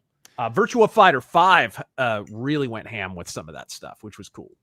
Man, my thought on this is I wonder if they've set the bar too high, based off of just this being just in-game footage, because this is spectacular. It truly is. When you look at how this moves, the action, the movement on it, this is looks really spectacular. Well, I tell you what, cinematic. Yes. Watch a little bit of Virtua Fighter 5 footage. This is not that far off from it. It's graphically, obviously, it's considerably higher. But in terms of the fluidity of movement and the way that everything kind of one move chains into the other, it's not like a jerky kind of animation situation. That's always been a big selling point of Virtua Fighter, really. It's not like, you know, again, I hate to use the comparison again, but like Tekken or something like that, where you can tell when a move is starting and whatever. It's always been a little bit more fluid. So this is not that far down the road from what they were already doing. Well, I'll say this. They, when you, like, I was just paying attention to like the little things like, look at the dirt. And you're right, Virtual Fighter is always very detailed. But watch as he moves around here. You can see the dirt moving with his feet. Like, how cool is that? It is cool. I mean, it's not something that's important to the gameplay, but it sure looks fucking neat. You know? And that kind of stuff may change, although I don't see why they would have to remove that. But yeah, well, I'm very excited for that. That looks very, very neat. And as you said, a real simple, easy fighter, easy to play, hard to master. That's what makes video games fun, man. And it'd be great to see Virtual Fighter 6 take off, maybe lead another golden era of fighting games, perhaps. Also a cool series, like in terms of what they do with multiplayer, they try and make it feel like that they try as best they can to simulate the experience of being in an arcade and doing the quarter matches. So in the game, you had like different arcades that you had to like take over, and there would be a master of that particular arcade, and you would work your way up. And what I would love to see them expand that into the online. That would be really, really cool. Because I feel like online multiplayer for fighting games is really stale right now for a lot of games. Street Fighter 6, a lot of these games, it's kind of just rote. You know, there's not a lot of variation in it. It would be cool to see them expand that. It's funny you mentioned the quarter matches, and that's something that's it's such a relic from a bygone window of time, you know, and those who were there understand how cool of a time that was with the quarter matches, the idea of putting your quarter on, and more or less every time you won, you were making somebody lose money, you know, and there's pride in that. Oh, I won five games in a row. That, you know, I cost him $1.25 or whatever it may be. There was so much pride in quarter matches, but it's almost like, I mean, that time period it's almost like kind of stuff of legends now, because that was a very specific, maybe 2 or 3 year window when quarter matches really were primed in the arcade back in the day. So that'd be interesting to see if there was kind of some sort of revitalization there, and maybe you could put in some virtual currency or something. Be interesting. I don't know. All right, let's go move on to this last story here, Razor. Now, I'm going to read the title of this story, and I just want you to react here as all right. The United States just announced that Tencent is going to be on a Chinese military blacklist. I mean, look, they're directly connected with the Chinese Communist Party. They've literally, we've talked about this like crazy. Like, they've literally got emissaries from the Chinese Communist Party in their corporate headquarters. This is not like a tenuous connection. They've got ambassadors and stuff on the premises. So you can't operate like that and wind up just having normal relations with the United States. Unless, of course, Joe Biden's in power, then you can't. Well, we're at a point to where we're talking about a company that is linked to buying Ubisoft, right? Yep. That has ownership in Epic Games. I mean, which they'll probably get away with that because Ubisoft's based out of where? France, right? Yes. They probably don't have that same stricture, but it's nice to see the U.S. at least waking up to this. Blabs, can you pull up a list of all the companies that Tencent has ownership in, please? While I read the story. Oh my gosh. It has been reported that the United States has added Tencent holdings to a blacklist identifying companies as having ties to the Chinese military. This story was shared by Bloomberg and has as the revelation broke online, Tencent's shares declined. Tencent was joined by CATL, a tech manufacturer linked with Tesla. Tencent is China's most valuable company and has, think about that. Tencent, I had no idea they were the most valuable company in China. Me neither. That's crazy. Okay, then this is why this is important. I'm going to run some figures by you. Please. Tencent has 275 party branches in their corporate offices. Chinese Communist Party. They have 11 members of the executive board that are outright members or operatives in the Chinese Communist Party.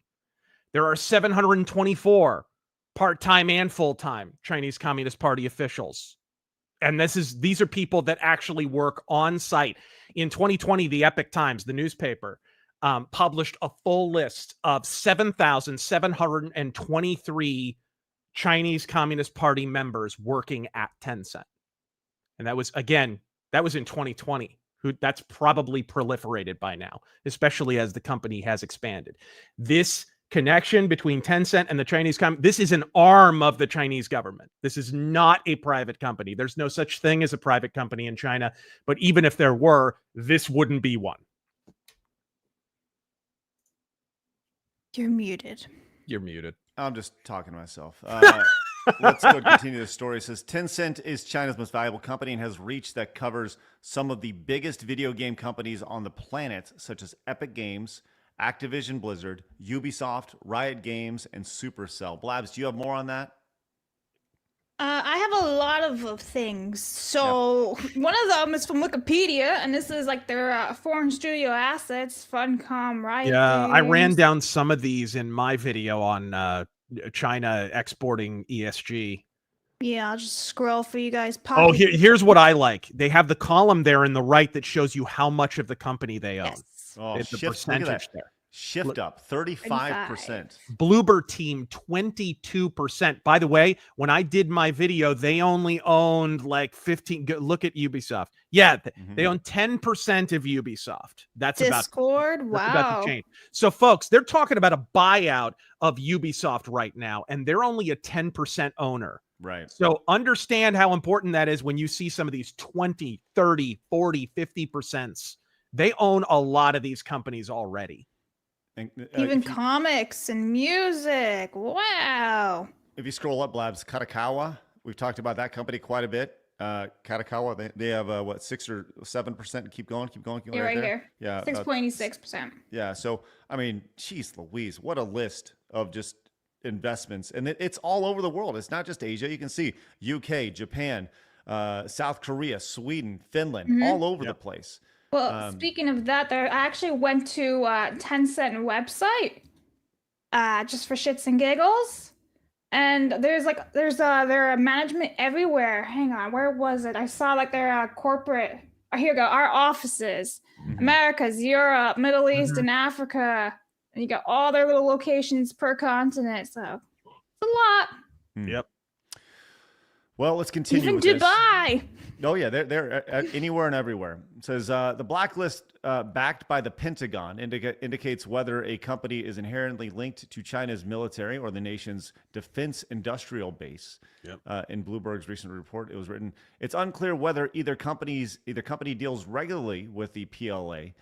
Beyond direct ties to the government, U.S. officials have pointed to laws that require Chinese companies to share information with Beijing on matters deemed relevant to national security. Tencent stock value took a dive as the Pentagon designation hit the airwaves. It was followed up by a statement with Tencent's representatives. We are not a military company or supplier. Unlike sanctions or export controls, this listing has no impact on our business. So they are flat out denying that they are a military company or a supplier. Yep. We'll see how that goes. It was suggested by the BBC that the Pentagon had been pressured to add more Chinese companies to the blacklist, which is how I guess we'll call it cattle, a company that contributes to the manufacture of electric cars ended up on the list. Historically, companies have challenged the Pentagon's decision regarding the damning blacklist. For instance, the DJI and HESI Technologies took the intelligence agency to court, but at the time of publishing, both remain on the list. In 2021, Xiaomi successfully petitioned for removal from the blacklist. So what exactly does this mean? What does it mean? And this is a question that, Razor, you may know, I don't know. Blabs, find out what it means to be on a blacklist. When it comes to the Department of Defense has a list of companies with military connections that are not allowed to engage in private trade and business with U.S. companies. And that's because it would be a conflict of national security because they're connected. Look, I just listed off, there's 11 members of the executive board of this country that are flat out party operatives. They're not just members of the Chinese Communist Party. They're flat out operatives. You can't have a party headquarters in your corporate headquarters. That there needs to be a separation there, or else that's a conflict of interest because the Chinese Communist Party runs the PLA. That's a problem. So objectively, they are connected with the PLA because the CCP is connected with the PLA, and they are an arm of the CCP. It's correct. It's a completely correct designation. So what does this mean? What does this mean specifically? Will this hurt their business in the United States? Will this hurt their investment in business? It's definitely a shot across the bow. Yeah. It feels like a shot across the bow. It's finally someone has recognized, like, holy crap, this is a huge company. They're directly linked to the CCP. They have military connections, and thus they can't be allowed to just operate unencumbered and have absolutely no oversight on what they're doing in the United States. The problem, of course, is there's so much video game development that happens overseas. I just referenced Ubisoft. Mm-hmm. Those companies have no such restriction. And those countries are increasingly bought out by China, who are buying their politicians just like they're buying ours. Well, this is a big deal. And there's been a lot of talk, obviously there's been a lot of things happening over the last few weeks, a lot of movement, a lot of shaking, really since November 6th. And leading up to January 20th, a lot of people positioning themselves. You see Mark Zuckerberg, you see things happening. And I saw the general thought that I saw on this on X, and you know that everything you see on the internet is true. Of course. Right? Is that ultimately decisions like this are with the intention of putting the next administration in a spot where they have to go to war, which is very intriguing to me because I go back 2 years ago, right before Side Scrollers was starting. I was finishing up my time working for this firearms company that had a number of high-level military people working at it. Right? Yeah. These are my CEO was in meetings with the president. back when he literally ran SEAL Team, right? So one of the people said, we're going to be at war in China within 2 years. And I was like, what are you talking about? He said, oh yeah, we're going to be at war with China in 2 years. Just be ready. It's going to happen. And here we are 2 years later, almost to the day that he looks like he was right. So scary stuff to say the least. So, aren't you a ray of sunshine? What do you want me to do? I don't see us being on war footing. I definitely think we're in one half of a Cold War, and America has not woken up to the fact that they are a participant in the Cold War. Really, it's like China are acting as if the Cold War is still going on, and we're just kind of like, hey, invest in our companies, like a bunch of retards. Buy our utility and power companies. Trump was one of the first politicians in a long time to recognize, hey, wait a minute, they're ripping us off on trade. Well, this is quite a predicament for everybody associated with this, and for Tencent, it'll be interesting to see if this has any sway at all in how they invest in companies. But one thing that is true today, and that is good news, is that you have invested in us. And with Elon came in, Eleni, I keep butchering your name. Please tell us how to say your name properly, because we butcher it every time. But I just know of Hyrule. Hey, congratulations for the pickle. Let's go. And Khalif came in and says, I thought the pickle was for Montez. Yes. We're going to get to Montez because we did hit our goal. Montez! Sorry. Khalif says Tencent owns Liu, who owns Digital Extremes, creator of Warframe, which is constantly in a low top 10 of Steam, which itself is little known. So I think they are effectively a shadow monopoly. Thank you, Khalif. Appreciate that. And shadow monopoly's right, because whenever Tencent gobble up these companies, often you only hear about it after the fact. And it's not like if Ubisoft gobbled up a company, it's all you would hear about, right? Ubisoft would be trumpeting it to the moon, whatever. Tencent gobbles up these companies, and then they kind of fade into the background, and they don't really talk about it.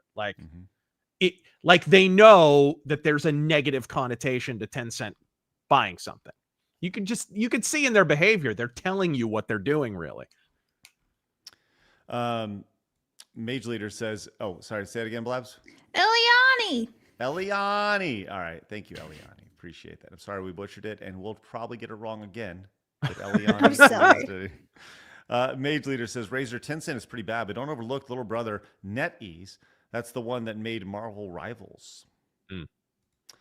Benjamin says, Razer, thoughts on shrimp fried rice for breakfast? I think we got one of them egg roll people.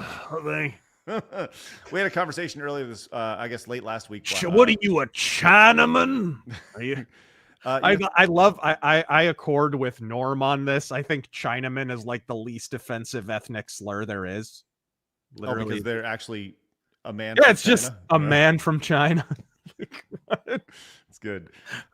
Blabs, you had your hand up? No, I was stretching. I don't raise my hand. I thought you had something to say. If you wanted to, I'll just say it. Thank you. Just want to make sure. Okay, we have some super chats to get to. Blabs, hi. While I quickly look for our brand new asset here with Montez, because we did hit our goal. Can you look through our super chats and see if we have any for Razer? Montez, do your thing. Bitch! Montez!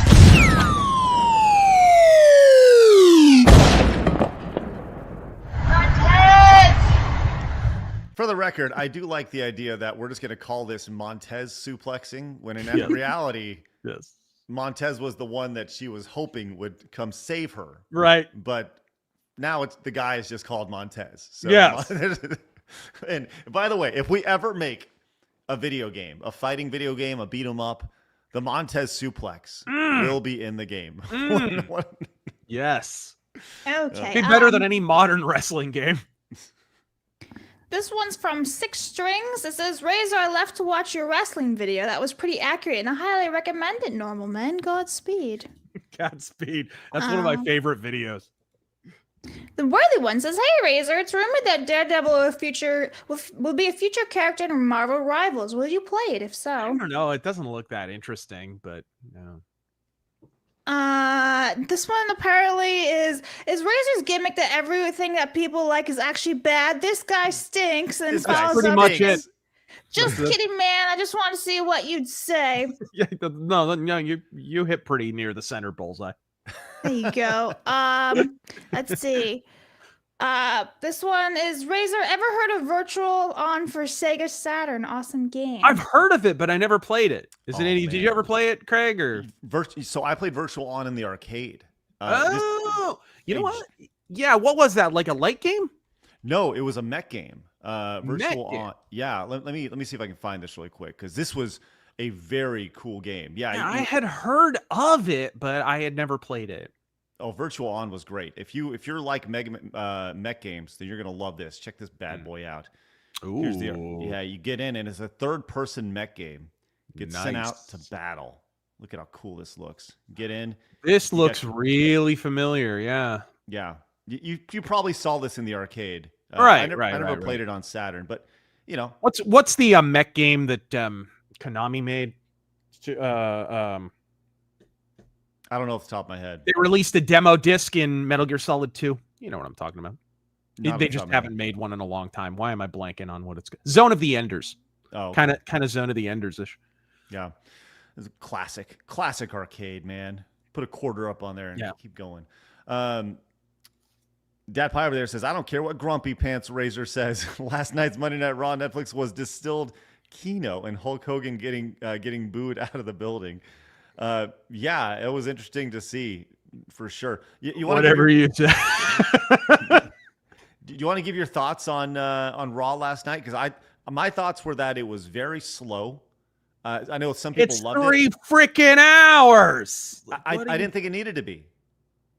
There was no storytelling, which is the problem, because if you want people to come back, you got to have a story to hook them. Mm-hmm. The only story was Cody Rhodes and The Rock acting out of character.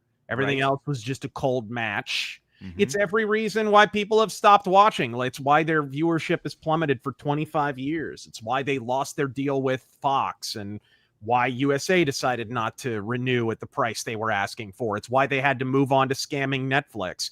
And if this is the product they're going to put out for the next several years, they're not going to get the numbers that they're wanting. And probably after the 5 years. So it's a 10-year deal. What was it, like $4 billion or something like that? $5 billion. $6 billion. $6 billion. Mm-hmm. But it's a 10-year deal, but after 5 years, they have an opt-out. Netflix do. And if they don't get the viewership that they're looking for, they probably take that opt-out. And if this is the show they're putting on, they're going to take that opt-out. And quote me on it. I think a lot of people were really excited about it last night. And I was going into it. I was thinking like this is going to be, I mean, I think they treated it like a pay-per-view. They treated it like, did you see the recent Saturday night's main event? No, I didn't. It was very like that. It was very much like that. That's kind of how they treated it. Yeah, and it was weird to have kind of a resolution event, you know, where you have the finale of a certain, you know, you have the CM Punk versus Seth Rollins, you have these different matches, these championship matches, which you feel like they should have probably taken place at WrestleMania, and now you have about 4 months to build to that, to something new, which we still don't know what Punk's going to do at WrestleMania. There was no kickoff to WrestleMania last night, and especially like the Roman Reigns Solo Sikoa thing, like if I can get a little nerdy here, like what are they doing with that?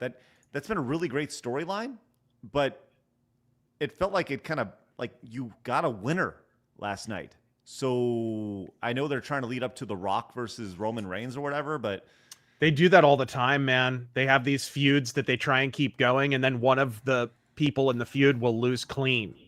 Yeah. And be like, okay, now where do we go from here? And yet they keep the storyline going anyways. It's like people whine and cry about Vince Russo's booking back during the Attitude Era because of the false finish, or not false finishes, but because of like pull aparts at the end, and like there'd just be a big schmoz at the end, like a non-finish basically in a lot of matches. But one of the reasons they did that was so that he could protect both the participants in the story. So they stayed strong until you got to the pay-per-view, and then you had the big blow off, right? It wasn't, You need to have Vince Russo on actually, so he can complain about this because would love it, man. Good episode. Would love to talk to Vince Russo for sure. You know, I see the chat talking about the Attitude Era, and here's the thing about it. You know, you said you went back and you watched an episode from '98. Yeah, I did too, and I talked about that a couple days ago on the show, where I was thinking like, oh, you know, rose-colored glasses. Was it really that good? You know, but I went back and watched it. It was really that good. Yes, it was. It was really fucking good. Everybody on the show had a story. Yes. Everybody. And if you talk to Russo, and I've had the privilege of talking to him a few times, him and Ed Ferrara would literally sit down with a board and go, just put names on it. All right, what storyline's he in? All right, what storyline's he in? All right, what story? They don't do that anymore. They have like the main world title storyline and maybe one little sub story, and everybody else gets forgotten. And that's probably because they have a room full of writers and they all have to agree before they can settle on a given storyline. So they don't have time to get to everybody else. So everybody else just kind of gets thrown into a cold match and whatever. It's so lame. But dude, you could cheer for the lowliest jobber and every single week you'd be entertained because that person would always have a reason to be on the show. And there would always be a storyline that was moving forward with that character. You think about the strong characters of that era, right? Like Stone Cold, Undertaker, Rock, Val Venus, dude. Yeah, like even the mid-Carters. Yeah, Val Venus was a great character. Goldust was a great character. Yeah. Ken Shamrock. Like I love watching Ken Shamrock go up, you know, do his thing. There was a lot. It was fun, man. It was really, really fun. And I do think that there's some good stories in wrestling today. I really do. But I don't think that last night it showcased it very well. I felt like tonight was kind of a go-home show when it should have been a kickoff show. Yeah. If that makes sense. No, it's the premiere of a TV show, and you couldn't imagine doing a premiere of a drama and not setting up stories that are like going to cliffhanger and draw people back next week. You would never do that if you were launching a new drama series, right? Never, ever, ever. You would not have wall-to-wall action, and then, you know, a couple of people talk, the storyline doesn't move forward, and there's no cliffhanger to draw people back the next week. You'd never do that. You'd never. But wrestling does it all the time. It felt like there was just so much congratulating the entire time. Like, oh, we're on Netflix. Oh, we did it. We're on Netflix. Hey, Netflix. And I felt like it should have been the opposite. Like, hey, we're on Netflix. Let's fucking go. No, it should have been, hey, Netflix got us. Right. They have the benefit of, they get to benefit from our large audience. Of course, the problem is their audience is like 1.5 million people some weeks. Like they're drawing ratings that are lower than their lowest point in 1996. Like they can't exactly brag about the size of their audience anymore. It's all about, hey, look how much money we're making. But the thing is, they're making money by scamming networks like Netflix by leveraging the prestige and ratings that they haven't drawn in 25 plus years.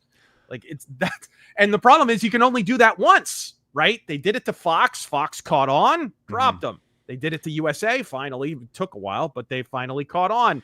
They did it to NBC a couple of times. NBC are slow learners, but now they've moved on to Netflix and they got their 5 billion or whatever. So 6 billion we established. But right.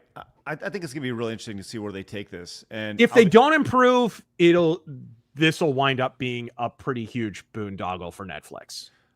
I think that their numbers will be massive. I think the first week, absolutely. Yeah. They will start out massive. They started out pretty massive on Fox, but they never hit the numbers they were supposed to hit on Fox. And Fox put about as much promotion in SmackDown as they possibly could have. What's interesting about WWE is that everybody knows it's a scripted show. Yeah. Right? Everybody understands that now. They even started the show last night talking about how this is a story, and they used kayfabe terms. They used heel, face, you know, all these terms in the opening of the show. So it's like, okay, look, we're past that. This is all story now.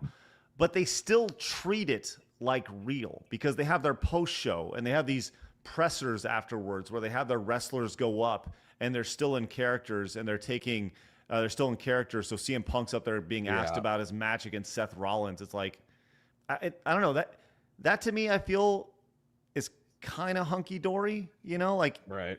I don't know. That's what's so unique about wrestling is that it's this weird amalgamation that is it's totally fake, totally scripted. I know fake, totally scripted, while still pretending to be real at times, dipping its toes in the real water, which makes it unlike any product I've ever seen. Yeah, UFC. Well, UFC there's a lot of rehearsedness to UFC. I think a lot of people have caught on to that at this point, but yeah. Well, contrary to Phoenix and the back end's reality, we did just crush it. Look at Blabs. She's just contemplating ways to end her life. Just hearing. Yeah, I was talking to the chat, asking, being like, I want food, but I want super sandwich. Here's Blabs over here, just trying to figure out what's happening. Dude, wrestling just automatic. Yeah. Well, that makes one of us. All right, we can talk about the story of wrestling all day long. I know you guys just did. Antihero says, and we're gonna post it as a clip. It's gonna be great. Antihero says, "Hey Razor, I'm a hobby martial artist, but somehow never got into fighting games. Can you recommend something beginner friendly that still has enough depth to keep your interest once you get decent?" I mean, I did recommend Virtua Fighter 5. It's good, and they're working on a 6-1, so that's a good one. Street Fighter is probably the ultimate in this category. It's definitely easy to pick up, difficult to master. So Soul Calibur. Soul Calibur is a good one for that too, because you can button mash a lot. But if you know what you're doing, you're even better, right? Those kind of games are always the best for fighting games. Play as Eddie Gordo in Tekken 3 and just do this with the kick buttons. Yep. That's it. Just go back and forth and you'll win. It's very simple. I got some things for Razor. Okay. Binge then says, Razor, neither a Chinaman nor a fan of shrimp fried rice. The question was asked to tease Blabs of all things. I like fried rice. Yes. See, now you're just making her more hungry. I'm starving, man. I'm like fading away. No. You hang with us. Mercenary says, Razor, fire Blabs is Trump, and happy birthday to me. Well, happy birthday, Mercenary. I hope your like adventures is finally finished. Hey, everyone, send Blabs your energy now. Just in the chat. Just send her your energy. We have about 3 or 4 minutes left in the show, and Blabs is going to power on through. It's when you start talking about wrestling, I was just, did you see me? I was actually sliding down in the chair. I don't know. At one point, I was like, meow. That was basically me with this. I was like, wow. Anyway, all right. Clev Knight says, Razor, how much do you know about Gundam? I'm not an encyclopedia of Gundam knowledge, but I watched a little bit of OG Gundam, G Gundam. I did Gundam Wing, obviously little things here and there. So, I'm not completely oblivious to Gundam, but no, I'm not a Gundam lore encyclopedia. This one is from Mercenary. Oh my God. Leg update. I think this is the last one. I sure hope so. He says the skin is slowly regrowing over the hole. I hope to God that you enjoyed this thoroughly intentionally creepy update. No, we didn't. But thank you for sharing it regardless. The super chats. I hope it's over now. Let me see. I think that's everything directly. Oh no, here we go. Ryucat says, Razor, why did Ted Turner sell WCW to Vince? He didn't. He lost control of his company. It was the AOL Time Warner merger. Those people, they didn't want to have a wrestling show on. Dude, you look at the ratings that freaking WCW was drawing towards the end. Dude. It's like 2 or 3 times what Raw is drawing now. You know what I mean? The reason why they sold it is they lost the TV time. AOL Time Warner didn't want to give them a TV show anymore. So without the TV time, what use is WCW? They don't have a show. So that's why they sold it to Vince for, dude, he paid nothing for it. What was it? Like $3 million bucks. Dude, it was nothing. He basically just bought the video library. Yes. Yeah. It was pocket change for that. I mean, I can't believe that's outside of Dave Portnoy buying back Barstool Sports for $1.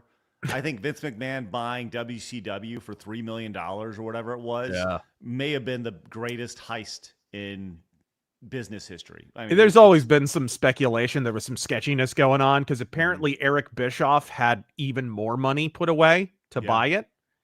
And they worked, but apparently Vince McMahon had some kind of back channel that he was working on with it. And so Vince McMahon wound up getting it for even less, even though Bischoff was offering more. Oof. It was odd. What a mess. But maybe one day we'll get the true story. Yes, Blabs. Sir Neof Strive says, Razor, you going to play Freedom Wars Remaster that's coming out on the 9th? I haven't heard of it. I'm sorry. Well, there's your answer. And I think that's everything directly for Razer. Except for Kratos, who says, Razer, how do I look up if I'm owned by Tencent? I'm kind of paranoid now. I am, in fact, an unintentional Chinese Communist Party operative. Constant vigilance. Thank you. Wow. This apparently is breaking news. So Stone Cold Steve Austin is entering himself into the Royal Rumble. Nobody wants to see that. Don't do it. What? Don't do that. No. If you want to see Stone Cold Steve Austin walk into the Royal Rumble, give me a hell yeah. Hell yeah, Stone Cold. Woo-hoo, woo. Let's go. All right. And that's what we got. Oh, hell yeah. All right, Razer, you want to hell yeah your way out of here while we get to the rest of these super chats?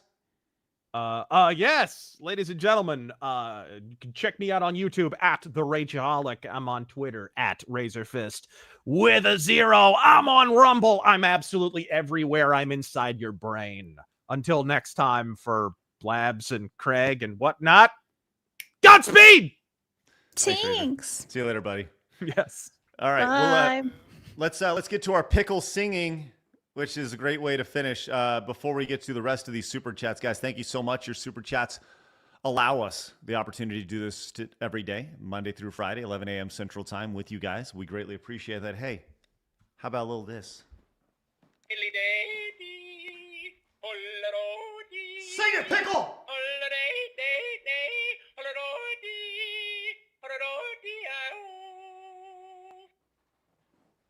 Dear God.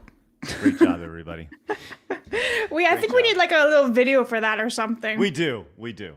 Okay. Mercenary says, unlike everyone else, I'm not allowed to miss leg day. Mercenary also says, I must change all this pain into something positive. Good for you. Scamdolf says, Blabs, look up Arlo Buco shrimp cheese in the Nordic expat shop. Chef's kiss, blue lid with rejoice on. Thank you very much. Dan says, Montez! 60 Watt says, what do you mean take it down? So I was saying like disassembling the Christmas tree. Or moving the ornaments and stuff. Charitard, thank you for the like, sir. Speaking of, do us a favor, guys, hit the thumbs up button on today's stream. We'd really appreciate that. We're closing in on our goal of 1,337 likes. I see this one popping up over on Rumble. Let me see if I can hit it real fast. I don't think I can. Damn it, doesn't stick out to me. Anyway, Bentley Guy says, I'd take the yodeling pickle of Taylor Swift any day. Well, that's weird. Thank you so much. Okay. Kratos says, Suplex City. Damn right. Thumbs Ugly says, tell Montez equal rights get equal lefts. Thank you very much. Right. Red says, real play American when Montez comes running in. Play real American. I am a Commodore says, Craig, the next Tetris on PC is hella fun. I'm sure it is. Mercy says, rumor is Trudeau threatened Trump at Mar-a-Lago. Fuck around, find out. Good luck with that. Peter says, this just says member for 13. Thank you very much, Peter. Felsteph says, come with a chat GPT if you want to live. Mercy says, chat GPT sounds like more real woman than some. What is a woman? Dragonfire says, shame on you, Blabs. Shame on you. It's all right. I'm hungry. William says, I'm excited for race swapped Aloyan to follow her fight against the patriarchy. Not. Mage says, speaking as this community's biggest Helldivers fan, the announcement of Helldivers movie made me groan. Oh no, Mage Leader. Oh no. Sorry for your loss, Mage. Galaxy says, Trump's newest aspiration is to rename the Gulf of Mexico to the Gulf of America. Truly, we are entering our golden age. Retro says, Cyberpunk isn't coming, it's here. We just don't wish to accept it. Yours truly included because I value human-to-human interactions over AI any day. Thank you very much, Retro. Good for you, Retromeister. Kalev says, a POV General of Corn got an upgrade with the glasses. Mercenary says, the hologram reminds me of Star Wars Holiday Special with the same table. I wonder if they use it to replace Joe Biden when he was napping at noon. Jeez, Mercenary. Lampshade says, I recommend the Lemmy documentary personally. Thank you very much. You gonna make it, Blabs? You gonna make it? We're yeah, almost there. Almost why? there. Let's finish strong. Let's go. I'm Let's keep trying. that energy up. Come on, Blabs. Come on. A Rumble rant, I just brought these over. It says, Be Bear for 2 says, there's only a few simple things to remember when operating a sophisticated piece of machinery such as this table saw. This table saw. Thanks, B. Barrett. Rumble Rant also says, Don't read the whole thing. Broccoli head is for mixed new age mulatto boys. Usually see them playing college football and basketball. Thank you very much. Frostlord says, speaking of platform engagement, did you guys see that YouTube blocked Odyssey channel sync feature? Craig and Razor's videos have stopped appearing there. Yeah, they've done that to Rumble. They've done that to there. Yeah, for sure. It's fucked up. JT for $2. Thank you very much. Just dropped it off. And then he left. So Mercenary says, you know the popular games if they had quarter slots on the machine for each side? I remember the places and mini golf places in the 80s, LA. Thank you very much. China will blink before that cries our vessel next. Thanks, Mercenary. Uriah says, speaking of Marvel rivals, if you free Taiwan or any anti-China in the game, you'll get banned. If you say any, maybe? I don't know. Thank you. Rumble Rant Fundo says, can we appreciate the skill of Montez's rival? A right hook into a belly to back suplex, transitioning to a choke slam midair. That heel has skills. Yeah, man. Thank you, Fundo. I think that's something that shouldn't be overlooked, is that ridiculous belly to back suplex. Magnus says, the jokes about Ohio are finally cooling down. Then Montez came along. We just can't win. Also, the best mech game is Steel Battalion. Still have my copy. And Lord Slosh says, I will say this, WWE is still better than the current day wrestling stuff that is AEW. That new Dynamite theme song, bro. The new Raw theme song, bro. Delta says, by the way, breaking news, U.S. Defense Department bans Tencent and other Chinese companies I mentioned last year. Thank you, Delta. Appreciate that. And followed up says, what I can guarantee is Jeff Keighley will be giving away one less award next showing. We might also see a lot less games and the budget. Thank you, Delta. Speaking of the 10-cent stuff. John says, I'm picking Mally, by the way, picked up the brand new Challenger t-shirt. You guys can get that, scan that QR code right below me to pick that up. Says, I'm picking Mally Mouse as my fighter. She looks like she has rich girl sweep. Fighting game community people will get this reference. Thank you, John. Thanks for picking up the brand new Challenger t-shirt. Once again, scan the QR code on the screen below, or you go to sidescrollersmerch.com, pick some up. Okay, guys, that's a great place to stop today. We appreciate all your support. Thank you so much for allowing us to do this on a day-to-day basis. We genuinely appreciate it. Do us a favor, hit the thumbs up button on your way out. We'll be back at it tomorrow when we return for another wonderful episode on a great Wednesday, Hump Day. Blabs, who do we have tomorrow on our show? Mally returns. Mally Mouse John, are you ready? Of course you are. Mally tomorrow. Let's go. Guys, have a great rest of your day. And remember, if people are going to try to keep you down, don't let them. You guys got a goal. Go get it. Have a great day, guys. See you later. Bye-bye.